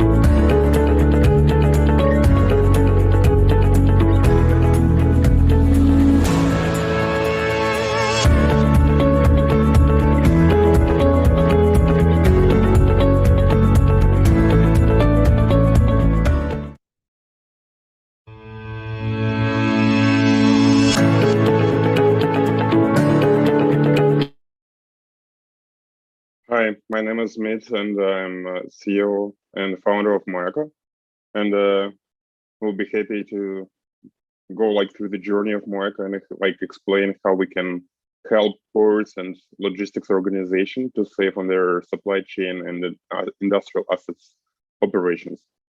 Effectively, there are a lot of challenges for the industry. When we talk how we currently managing the physical assets in the ports. So lack of visibility is high inventory time, extra labor cost and human errors, and a lot of risk transfer, which is related especially to the ports. Moeco solution helps companies to optimize their daily routine within those fields, and we provide fully plug-and-play solution which consists out of the sensors, connectivity, platform with analytics, and a special layer to integrate the Moeco with existing IT infrastructure such as ERP systems and inventory management systems. So Moeco platform is fully secured. We provide tons of dashboards for different type of analytics. I'll tell you a bit later. We support on-premise deployment, means that we can deploy our platform in any data center around the world. And which is more importantly, we also provide full data ownership, which means we don't see the data of our clients unless they share the data with us. As for integrations, we support majority of the platform out of the box. We also super flexible where and how the Moeco platform could be deployed, including the dedicated servers and the majority of the cloud providers. As for Moeco Logistics, we enable end-to-end visibility for conditions of the shipment, effectively providing data about location, conditions, and need to mention that we work on a pallet and package level. So we monitor the goods from the moment of manufacturing to the moment of the consumption, eliminating as much as possible of any human operations in quality control and inventory management systems. The pricing we charge our clients per shipment, and this pricing includes everything you need with no hidden costs behind it. So it includes platform connectivity. We have support, like we provide connectivity in 170 countries, and it also includes disposable sensors. So our clients are like in the food industry, pharmaceutical, sensitive goods such as electronics and chemical.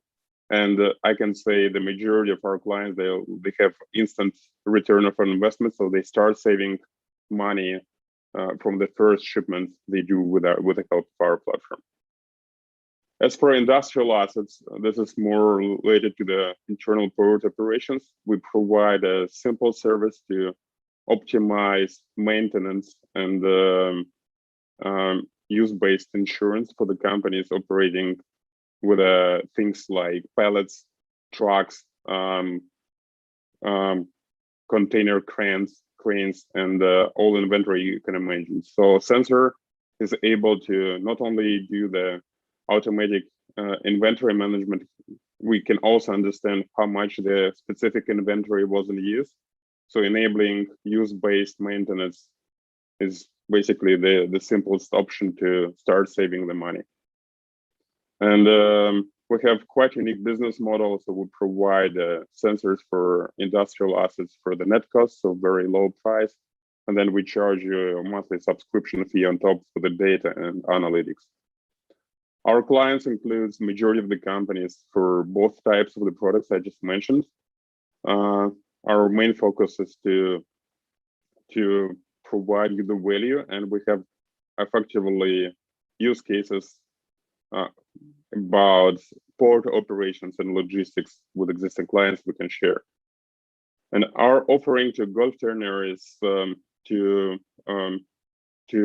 enable the logistics solution to start like saving money on logistics operations in the port.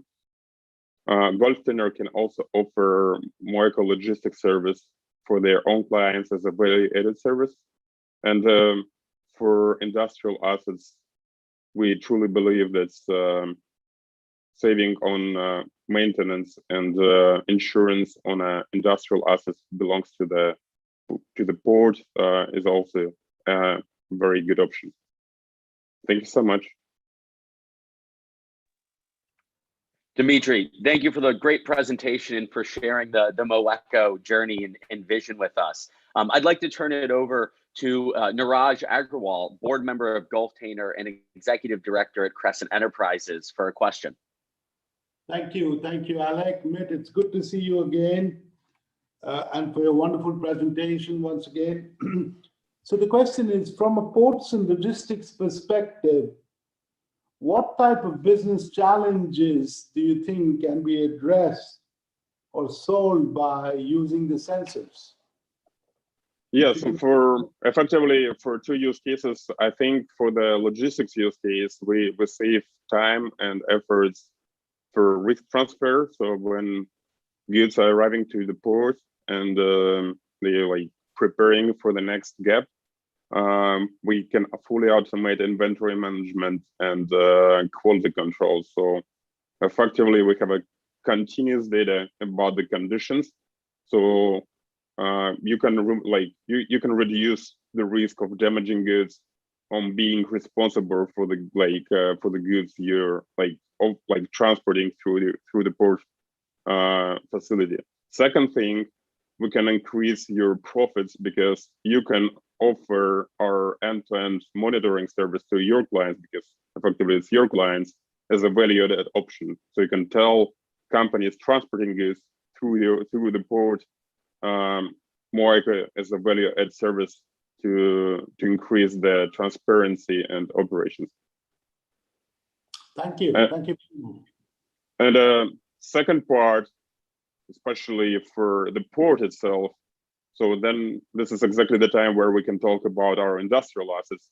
So we can help you to save money on, how you manage your trucks, cranes, and industrial equipment, because we provide a very simple way to enable use-based maintenance and use-based insurance for any type of the assets you're operating with. Okay, thank you. Thank you. Thank you very much, Mitt, and thank you, Niraj, for the great question. With that, we're going to move on to our second to last presenting company It's my our third to last presenting company. It is my pleasure to welcome Carl McDermott from Morpheus Network to the virtual stage.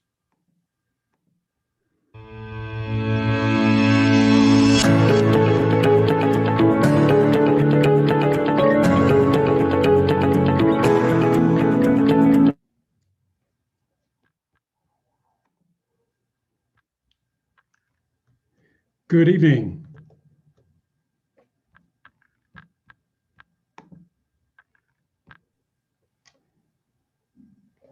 You're coming through loud and clear. Okay, I just can't see anyone. That's my issue. Alec? Yeah. Okay. Well, good evening, Badir, Charles, the executive directors, and the leadership team from Gulftainer, and also from the team from One Valley. My name's Carl McDermott, the Global Head of Business Development for Morpheus Network. So we really need to make Gulftainer the go-to port in each region, and we're going to do that by putting your customers first. Global supply chains are only as strong as the weakest link, and our fully digital middleware creates an end-to-end supply chain with greater resilience, reliability, and less risk. And we really want to deliver on our vision of an effective, fairer, and more sustainable commerce. Now, we've been working the last few years with many exporters, some of those Fortune 500 companies, some importers, and some of the supply chain stakeholders in between. And they came with this same series of problems. Manual documents, data and event silos create delays and bottlenecks. And that's compounded by email. In fact, if you're using email to send documents, we need to get you off email now. Second, confidence in metrics like ET has been broken. I'd say it's hit rock bottom, especially pre-COVID, post-COVID. And finally, all those stakeholders you saw on that previous slide, they have their own platforms, their own processes, their own way of communicating, which makes it really difficult to synchronize, when my product's going to arrive and where it is at any given time. And we think our cloud middleware and collaboration can help solve that. So if we look at some of the pain points for the port, it's obviously around pre-announcements, that visibility issues causing late gate in, gate out, syncing with carriers and 3PLs, and then that big point of contention, the late and missing erroneous documents. That's really one of the biggest problems we've seen with our customers. And that really impacts the customer perception report, even if it's not your problem. So our value proposition is our middleware platform with trusted information flows. We've done the heavy lifting in terms of building out integrations that are relevant for supply chain. So if that's documents, it's like shipment information or IoT visibility. And we serve them up as modules that you can use to execute within a work.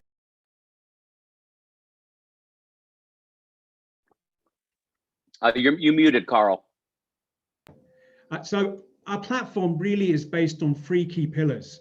The workflow builder, that's where we add those modules and we digitize work information flows, send notifications to different stakeholders. Then we have this single shipment view. And finally, we have our digital footprint. This is our notary service, which records all port information on blockchain. Obviously, we know you've got some big investments in technology, so we work with many of those enterprise companies. We have a co-innovation program with SAP and Palo Alto. We work in all the major clouds, and we're telco agnostic, and we're going to choose the best blockchain for your use case. We start our customer journey with a I'm just going to show you a quick video now of our platform in operation. Countries, including the Emirates. Here we can easily set up a shipping contract, starting the digitization of purchase orders from traditional systems of record like SAP. This avoids any recapture errors and improves team productivity. Here you can see the API call.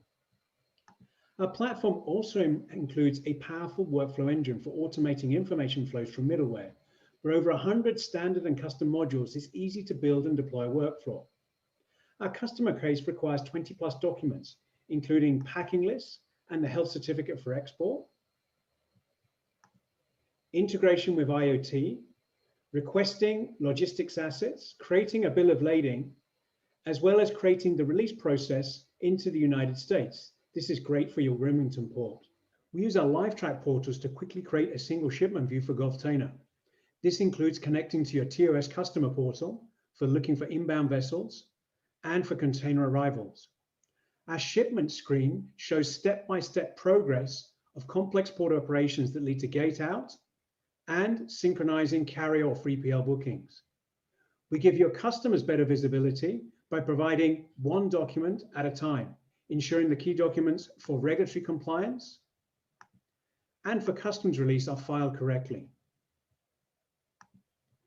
We use IoT to provide brand and product protection using temperature, humidity, and shock, real-time inventory, and for creating reliable gateouts, critical for cold chain pharma and for agro-food. We automatically book trucks from Momentum Logistics based on the completion of tasks or provide machine learning load assignment for your TMS. A trusted trader and port security using approved economic operator certifications will help customers fast-track release. The Customs and Border Protection Release module can be used for Wilmington as is. This is a template for automated interaction with the Dubai Trade Portal. Well, there you saw our platform in action. So what are the key customer benefits? So it's all around reducing OPEX, that one shipment visibility, reducing overcost and creating a more effective team, helping your balance sheet, reliable XTAs, improving gate out, improving coordination between the port and the 3PL, and obviously reducing working capital due to faster payments. We can also help on product protection using IoT, and then help fast track those release processes. In total, we could save up to maybe 10% of supply chain OPEX. So our digitation platform puts costs, expected time for arrival, and sustainability front and center. We can do fast implementation, some projects in 45 days. We're already working with some big companies in the food and beverage space, and obviously some of the largest private fleets in the US and Mexico. We've already done the integration with US Customs and Border Protection. We've got several other projects underway, and we're getting interest with banks and insurers. We truly are an ecosystem play. So what can we do for Gulftainer? So, we could help synchronize and optimize berths and yards, look for those spare parts, but we really think, we excel around visibility, looking into those containers, the cold chain, tracking those port operations, putting them onto blockchain, sharing documents, and then fast tracking the release. And obviously the integration with Momentum on inbound and outbound. We really want to optimize the process end to end. How do we start? Well, mapping the information flows for automation and then looking at those key integrations. And I'd just like to congratulate some of the other startups here, some amazing tech. If you have an API, our middleware can connect. So just a quick comment on our team. We have the two co-founders, Dan and Noam, based out of Toronto, supply chain leaders like Roger Cook. We're headquartered in Canada, and our business model is a proven SaaS subscription model. Thank you. And my apologies, Carl. Oh, perfect timing. You beat me to the punch. Thank you so much for the presentation, Carl. I'd like to turn it over to Vinay Sharma, Group IT Lead at Gulftainer, for a question. Thank you, Alec. Thank you, Carl, for a great insight how the supply chain can be, can be a differentiator by using middleware. Yes, that the blockchain is solving challenges of supply chain bottlenecks and creating digital trust, which is a big concern now.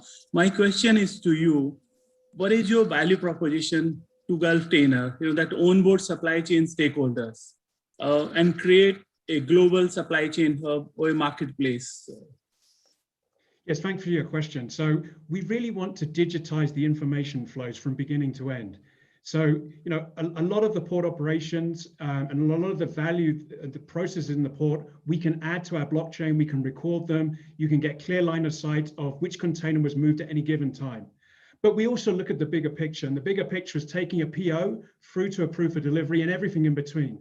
So if it's data, if it's documents, if it's events, we can add it to our platform. It's there forever. You can show compliance if you need to look at the 6 months down the line, and it's going to help you optimize the information. We see our platform maybe as a feeder into some of the other solutions today to optimize using ML and AI. Thank you. Thank you. Thank you very much, Carl. We really appreciated learning about Morpheus. With that, we're ready to move to our second to last presenter.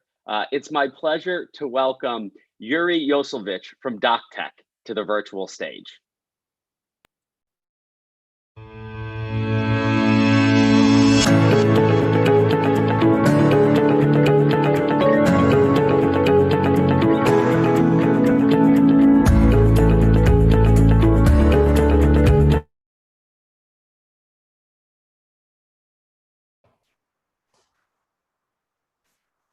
Hey everyone, My name is Yuri. I'm the CEO and founder of DocTech, and we are building digital twins of waterways.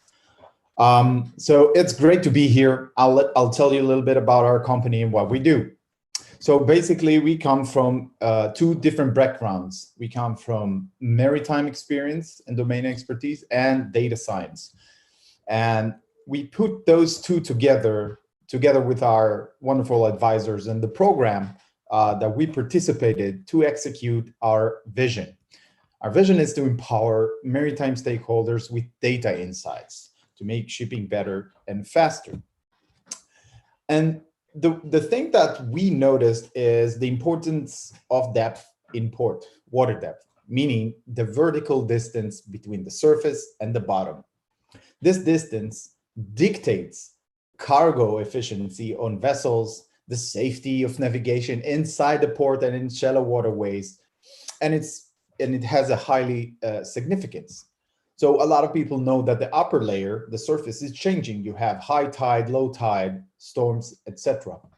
What not a lot of people know is that the bottom is changing as well. And this happens due to several artificial and natural reasons. So actually, that creates lack of depth assurance, which means that you need to know both in order to understand better how depth will affect your operations.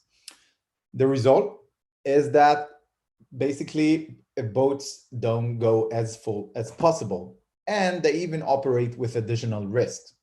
And to the port authority or the maintainer, which is in charge of keeping the water depth, it's actually a waste of dredging cost. So on one hand, you want to go as full as possible, and that makes the ship closer to the ground. And on the other hand, you want to go as safe as possible. So you would like to make a safe distance from the ground. And this creates a trade-off between safety and cargo utilization. But we've understand a way to mitigate this trade-off and enjoy both of the worlds. And we're doing that with a digital twin. So a digital twin is a digital representation of a physical object. In that case, it is the seabed.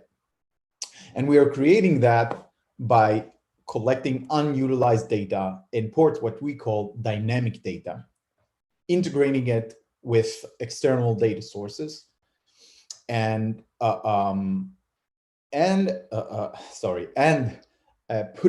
feeding it to an AI algorithm in order to understand what are the real conditions and even forecasted conditions. So in our application, you can log in and see what are the current conditions and how would they affect the upcoming operations in port. Our customers are in two segments, in ports and in inland rivers and waterways. So port authorities and terminal operators, as well as inland shipping companies and barge operators. And we've just announced a new partnership in Brazil that I'm happy to share with this forum, both the seed investment and a partnership with the biggest maritime logistic operator in Brazil. So basically our values for the stakeholders in port are better cargo utilizations on vessels, improving safety of navigation, and reducing dredging costs by better allocating resources. But I think the most important thing is the message that it sends throughout that we hope would resonate, is that when the terminal is DocTech certified, it means that we are doing whatever we can to make sure your operation are optimized with safety and cargo at the top efficiency levels. And in the future, it even would have insurance implications, which makes sense because we're making the port safer for navigation. So this is what I want you to have in mind. And thank you very much for the time and for your patience. And it was wonderful to share our story. Thank you very much. Yuri, thank you so much for taking some time to show us DocTech.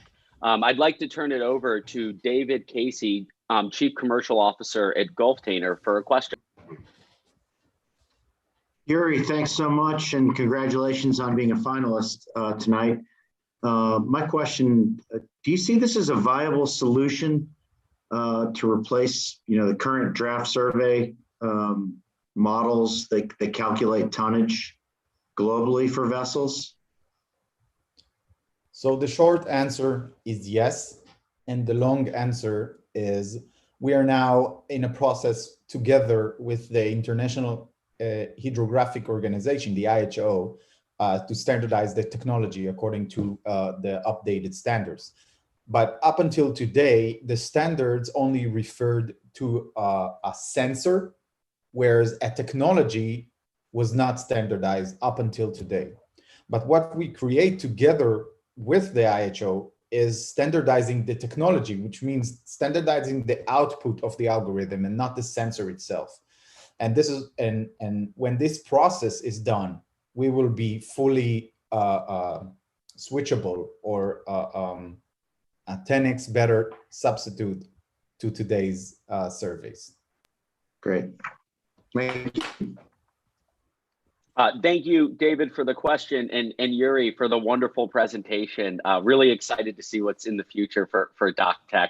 Thank you again. And with that, we have our final presenting company today.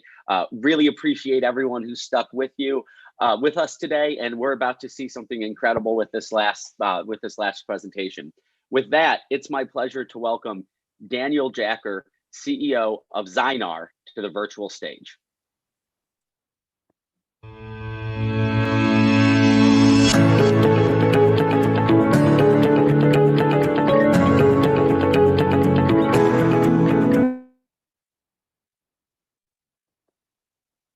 Hello, this is Danny, CEO of Zynar. Thank you all so much for hosting us today and hopefully saving the best for last. At Zynar, we've developed a leap in radio technology that enables us to track the real-time 3D location of any device that emits a radio signal just by using the signals that are emitted during normal operation. That means without changing hardware, without any additional battery drain, we can track radio emitting devices to within a meter in 3D. Let me first tell you about the team that helps make this possible. I'm a serial entrepreneur focused on taking emerging technologies into the supply chain. Our visionary and CTO is the smartest guy I've ever met in my life, with an applied physics PhD and electrical engineering master's from Stanford. Alex is a product guru and co-founder of Blue Kai. The rest of our founding team are all engineering rock stars out of Stanford, MIT, and IIT. And our engineering leadership team really brings it all together. Our head of hardware ran hardware at the world's largest GPS company, Trimble. Our head of engineering ran engineering for the world's top performing GPS company, Surf. We even have the creator of the Amazon Echo. So why do we all come together? And it's to solve a really big problem, which is how do you unlock the smart ecosystem and smart logistics? And the answer is better location. And location really stems across all of the smart ecosystem. Everything from tracking mobile devices indoors for navigation, augmented reality, tracking connected vehicles for contextual awareness of where other connected cars are and pedestrians are without visual line of sight. It's smart cities for understanding the flow of goods and people, but also for public safety and micromobility. It's unmanned traffic management for enterprise drones. But location isn't just a problem of tomorrow, it's a problem today. Everything from getting your location to a city or to knowing where your asset or tool is on a shelf, whether it's for industrial manufacturing or warehousing. And of course, I think as we're all intimately familiar with now, as COVID's disrupted everyone's supply chain, the need for better supply chain visibility of where your assets, tools, and people are is no longer optional, it's a must-have. Case in point, one of our customer advisory board members who operates several ports has hundreds of customers. One of them, as an example, has 6,000 containers come in and out of every week of just one of their ports. However, about a third of that customer's containers are late. And it's late because the port can't accurately manage where exactly every single container is. So they're slow to unload and they're slow to offload and getting things in and out, causing a lot of inefficiency.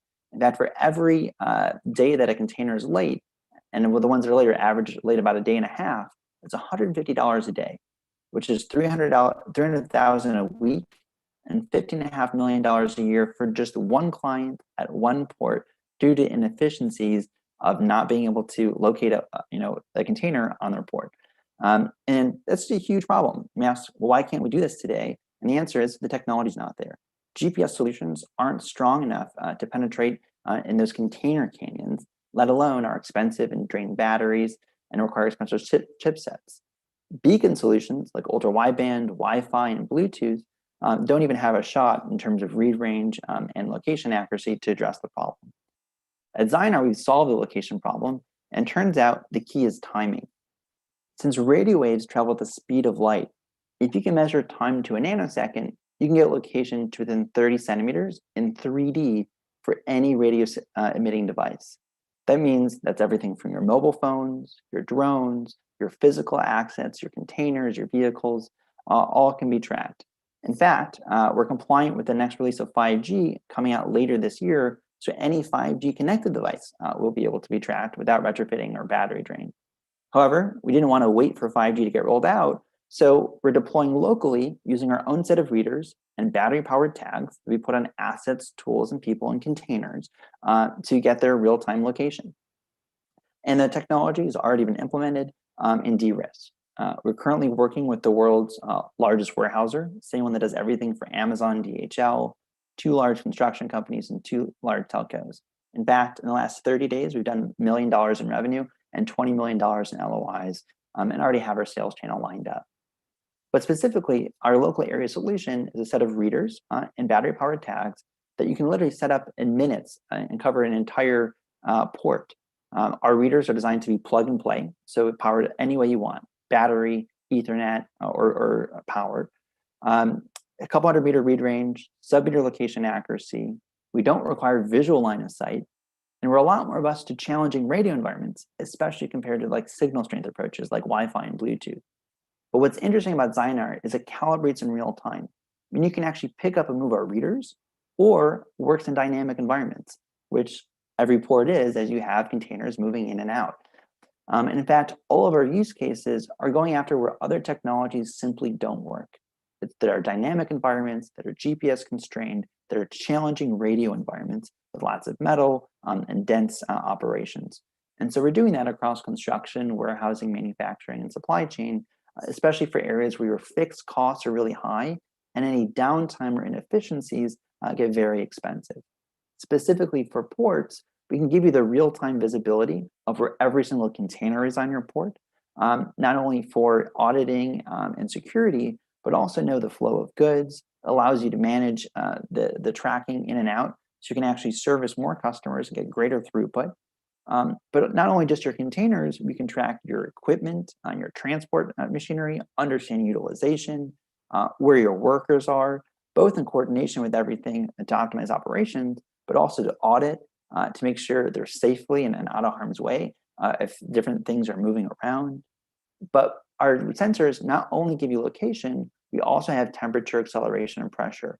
So we actually get the history of the good or the container to know if it was cold chain, if it stayed within temperature bounds, if it was dropped suddenly, to understand what happened, giving you better visibility to your goods, having that insurance for your customers of exactly what's happened, and allowing you to increase operations because you minimize downtime and get more traffic through your port, increasing your top line revenue. And to date, we're backed by tier 1 venture capital firms, including SoftBank and Jerry Yang's Phenomic Cloud. So at Zynar, we're really building the future of the smart ecosystem, starting with smart logistics with real-time 3D location. So with that, I'll then open it up to see if you have any questions. Daniel, thank you so much for that presentation and for sticking with us for the final one. It's always exciting to see Zynar and great to see how much evolution has happened since you tested that the first time in a One Valley center. So wonderful to have you. I'd like to turn it over to Joost Achterkamp, CEO of Solid Port Solutions, for a quick question before we finish.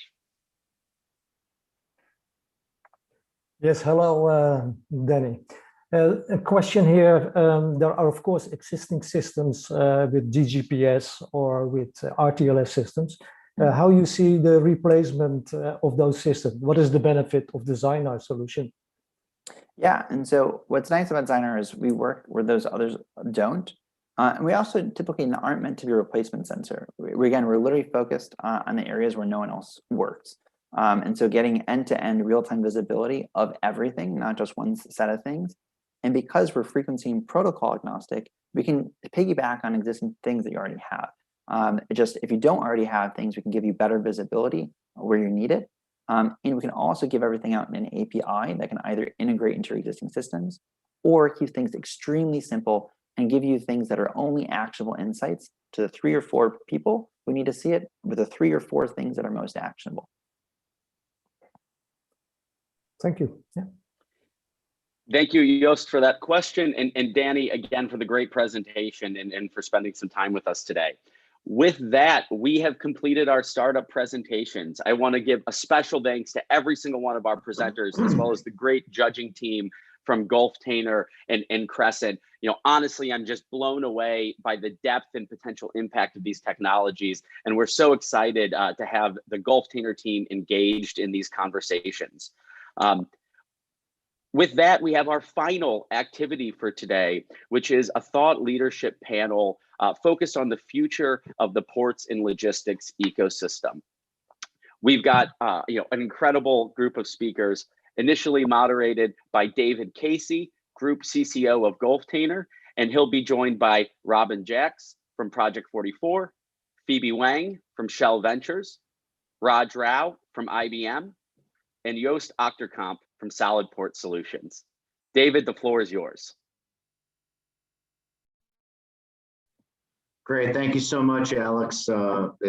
As you mentioned, I'm Dave Casey, Chief Commercial Officer at Gulftainer, and it's wonderful to be able to host this panel tonight. So one of the best rules I've ever gotten to be a moderator is to stay out of the way. So with that, I'm going to ask each of our panelists to give a quick introduction of themselves, and then we'll jump right into it. So first up, Robin, if you could give a quick intro. Sure thing. Thank you very much. So my name is Robin Jacks. I'm calling in from Hamburg, Germany tonight.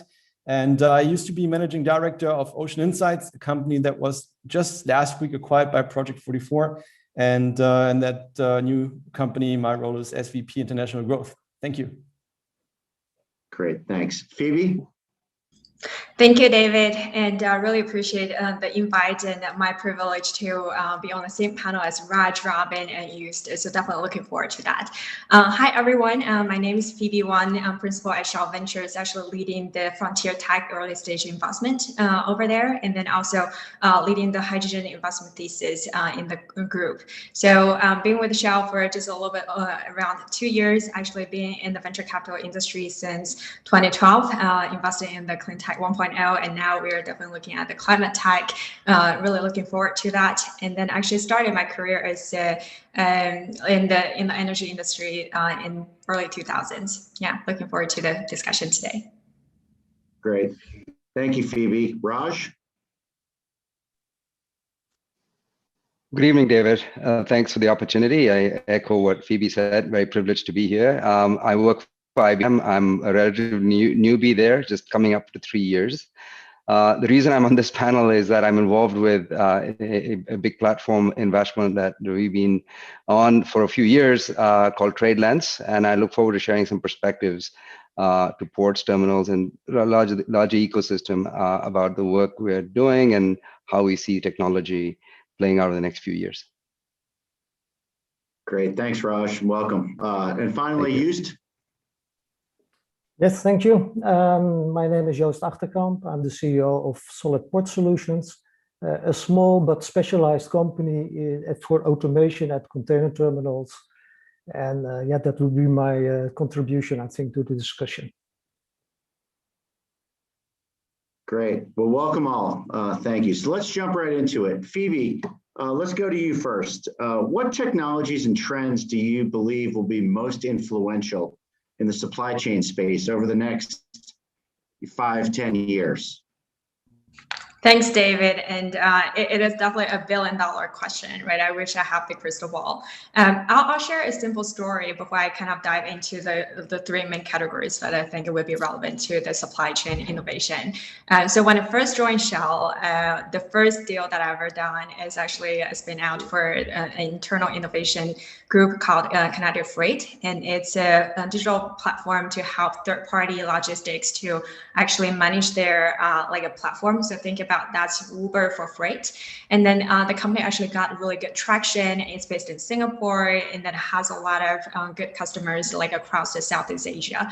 So that actually signifies some of the areas or emphasis that Shell actually put in marine. And actually like in the past, in February this year, we have announced our strategy day, and we're going towards into a sectoral approach.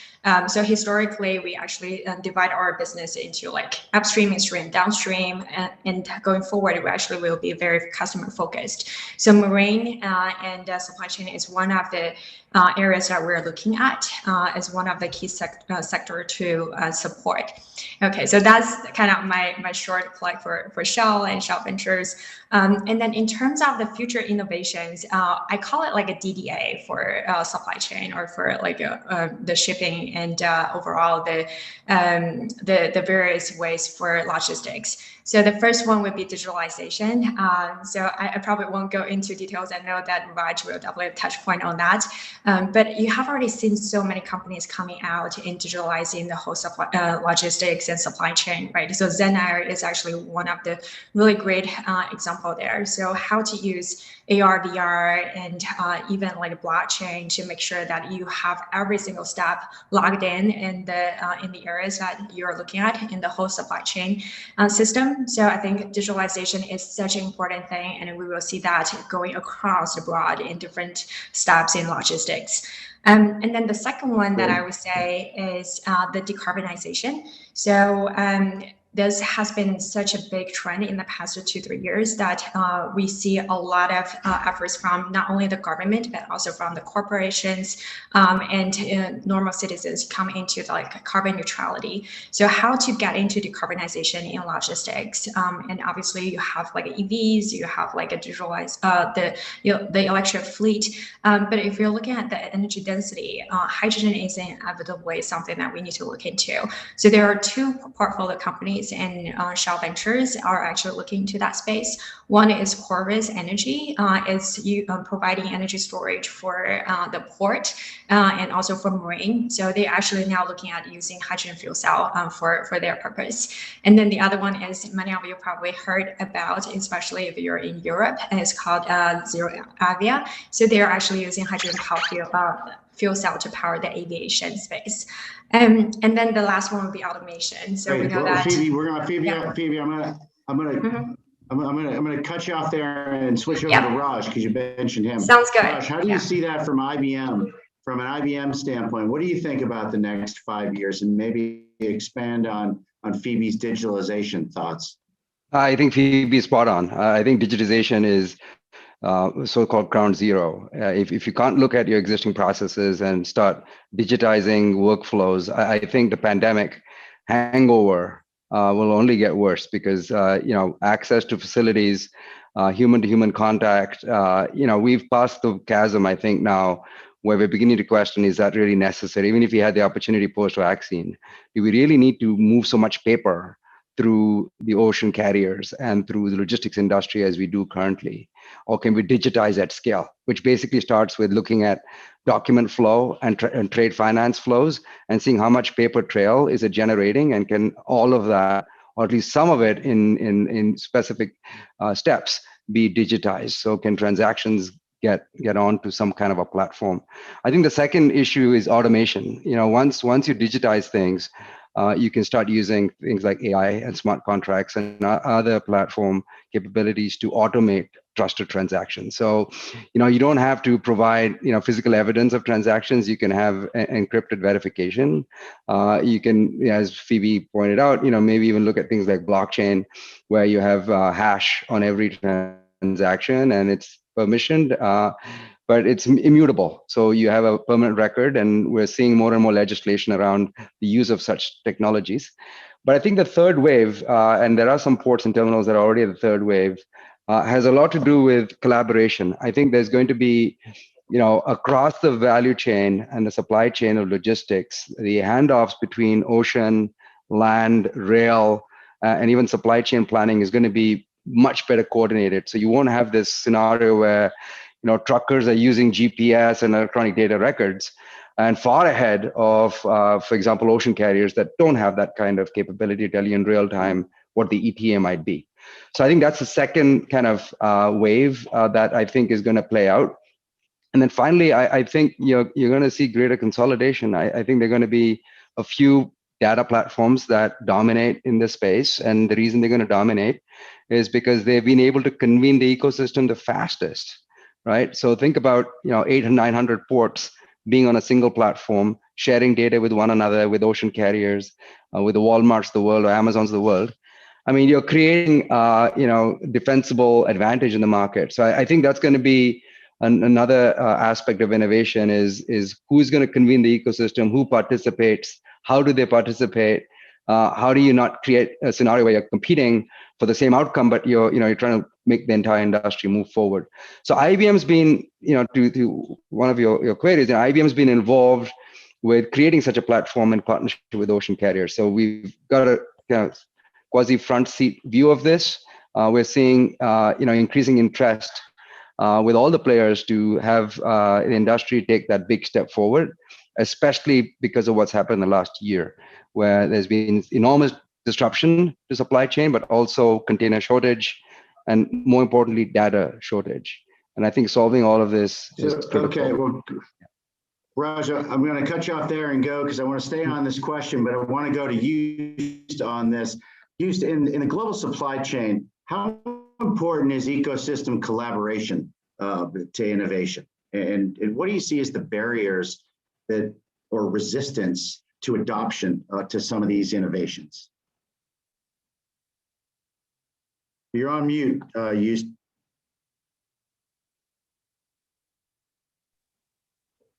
What you see in the ports and terminals, they are really critical in that supply chain.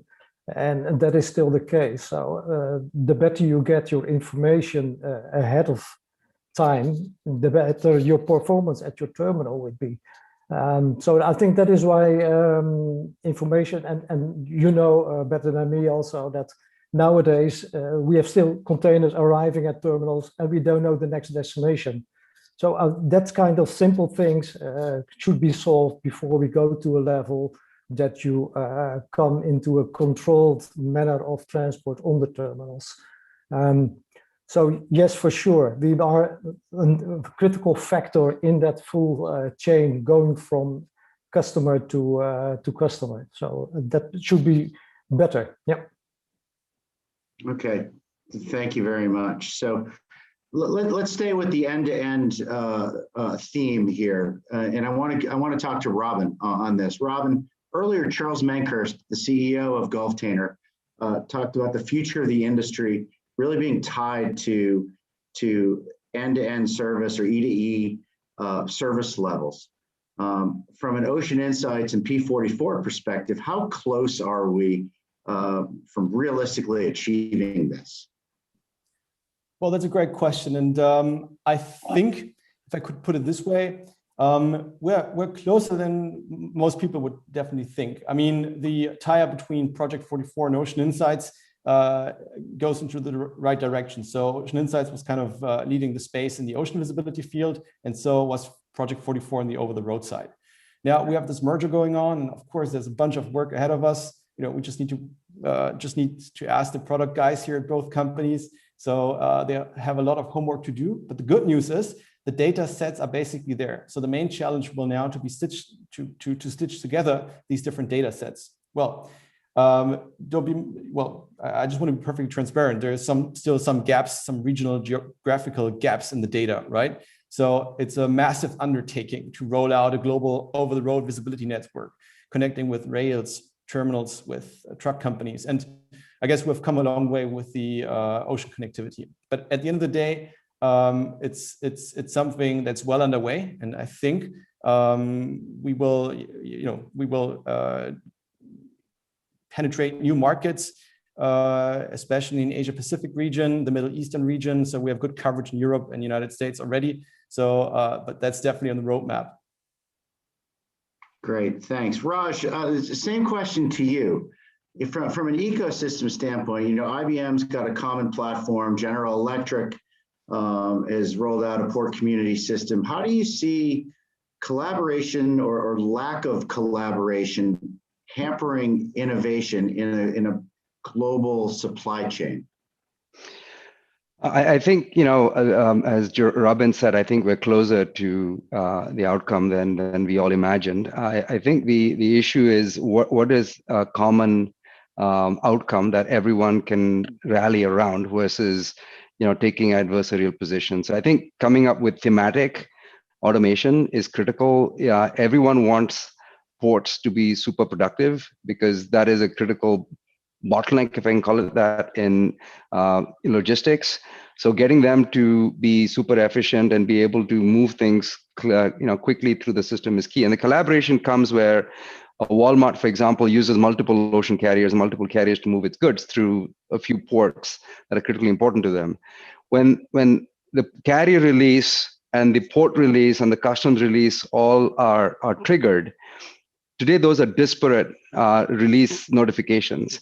There's a way to bring that together and provide a prospective view to when you know, a railhead and rail car connectivity can take place out of a port just as that shipment gets released. I think it helps the industry create less friction and improve flow. And I think that's where the collaboration opportunity is greatest. And I feel that's where we're going to go with what's going on, is the carriers all aligning on things that improve the efficiency that benefits all actors in the system. And I think over time, you know, even micropayments are going to be, you know, a key area that everyone can agree that, you know, checks and you know, paying for detention demerit charges one-off, you know, every single time, and then having to reconcile that with banks and reconcile that with general ledgers is just unnecessary work. If you can digitize that and make micropayments the way going forward, everyone can agree, look, we need a bill of lading that's electronic or digital that we can trust. We know who owns these goods. We know what's in the containers. Let's automate the process of clearing these transactions. So those are just two kind of simple examples where I think people will come closer together faster. Great, thanks. So let's switch gears a bit here. And Joost, I guess I'll ask you, and we're in 2021, we're now 14, 15 months into the pandemic. So no panel discussion is complete without addressing and referencing COVID-19. In your view, how have companies changed their thinking around innovation as a result of the pandemic? Yeah, I think the change is that you don't want to depend too much on the human factor. So I think that is a change, and that could also be on container terminals, where we still have a lot of people working. So that could be a drive to go to more automation of the process. I think that is one of the things we learned. And I think one of the things we learned, of course, is that we don't need to travel that much, and we can still use all kinds of video calls. And so that is another thing we learned from this pandemic. Great, thanks. Robin, you want to comment on that? How maybe you've seen innovation and the speed of adoption change in the last, you know, call it 12 months? Well, sure thing. Well, I mean, I think we hear terrible stories from shippers around the world who say, well, I can't get my inventory off the vessel, I can do this, I can do that. COVID is horrible, you know, from a supply chain perspective. And I think, you know, obviously a visibility solution can't make the vessel go faster or can't make the port congestion go away. At the same time, we see, and I think that's extremely important to highlight here, that those companies who did their homework, who started very early with their digitalization efforts, maybe even before the crisis hit, were kind of, you know, they were not struggling that much. They were kind of having a blast. They were saying, well, look, I mean, this is what digitalization is for. I have full visibility over my inventory. I can take proactive action and reroute some stuff. And this is something where we now see there's a bit of a queue to get into these visibility solutions. I mean, now everyone kind of got the idea what visibility is for. And I think, I mean, speaking for Project 44 and for Ocean Insights now, you know, we had a discussion the other day here at our office, and we checked how many customers did we actually lose during the pandemic. And remember, these customers were bleeding. They were bleeding money, and everyone was kind of struggling, especially during the hard days. And it turns out none of us lost a top 50 customer. And I think before that crisis hit, we knew the value of visibility was kind of high, it wasn't important, it was a good thing, but how good we didn't know. I mean, we basically didn't know until this crisis hit. And now I think it's a fair assessment to say that visibility solutions are not really nice to have, but business critical. So it's considered critical infrastructure. And you know, for me, it's just important to highlight that some customers, some companies out there, some very big companies did a good job of innovating and digitalizing well before the crisis hit. And they had a rather smooth ride compared to all the others. Great. Thanks, Robin. So I think we've got time for one more question, and I want to get a couple of different opinions on this one, because I think it's appropriate for the audience that we have here today. So Raj, I'd like to start with you. And it's the same question for everyone, so you can think about your answer. What is the one piece of advice that you would give to an early stage technologist or an entrepreneur or an innovator, specifically in the supply chain and logistics space, that maybe is looking for funding, is going into a Series B, maybe at different stages of the continuum? Piece of advice, something that you've encountered. I think, you know, being able to identify with a customer pain point that can be solved in the short cycle is key. I think, you know, the sooner value can be delivered to a client that requires a specific outcome, the more engagement and sponsorship you're going to get from that client. And then the client will, you know, hopefully adopt and then promote that solution across their value chain. So I think that flywheel effect is critical. I think speed to deliver that value is equally critical. I think funding and scaling up that innovation, you know, will always be available if you've got customers that are adopting. And I'm really happy to hear what Robin said. I think, you know, keeping those customers close to your business and helping them solve those problems means they'll be more open and reticent, and less reticent to adopting new functions and features. You know, it's no secret I work in a startup side of IBM, right? So there's a lot of questions around what should we do next, and in what cycle of time will we deliver value. So we always challenge to, you know, show proof of adoption, and I think that's the same for startups. You know, show proof of adoption, show that you have an innovative way forward, and obviously to the extent that is defensible. I think the last presenter that presented was asked that question. You know, I think you asked him the question, which is, a lot of people seem to have this: what makes your solution different? So I think having a clear point of view about, you know, the way you're executing innovation, which is more AI driven and cloud driven these days, is the only way of moving forward. So that's a given. You've got to be at the you know, edge of technology. That's a great point. You see it so often that people don't have a specific solve for, or, you know, it's a generic answer to a yet to be defined problem. So true. Yust, how about you? What do you think? What would be the advice that you would give a startup company or a new innovator?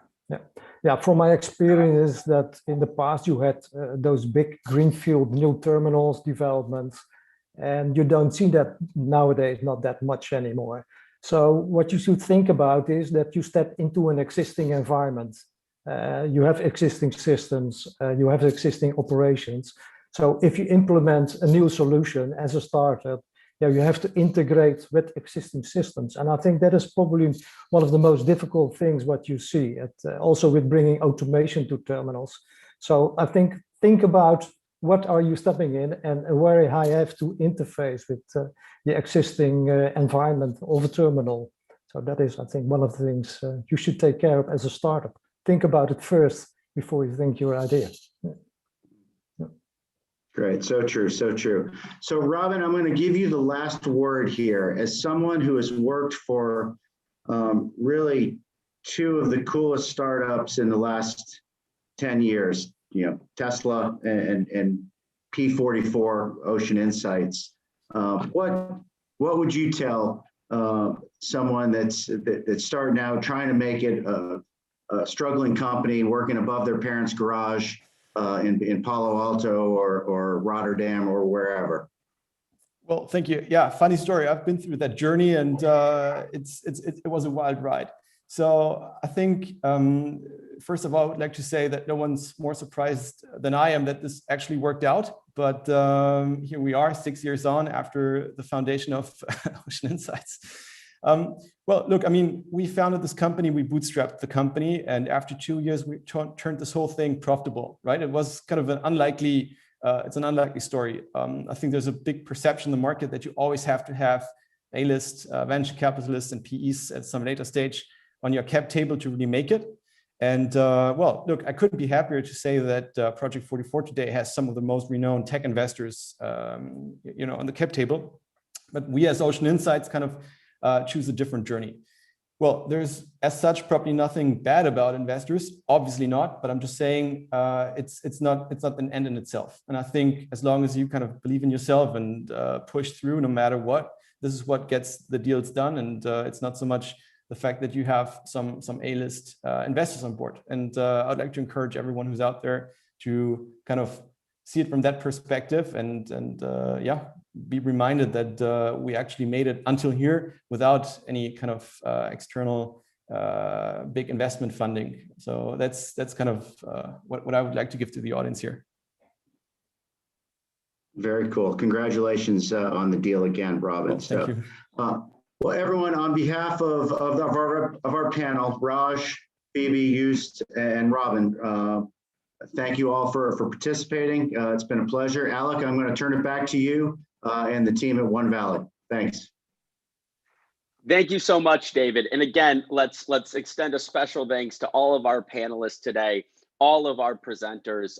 It's absolutely unbelievable the ground that we managed to cover in the past 2.5 hours and really open up a window to the port of the future. Today you saw 10 groundbreaking companies. You heard from executive leaders that are defining the industry. And we put ourselves on a path to great insight, discovery, and innovation in the ports and logistics environment.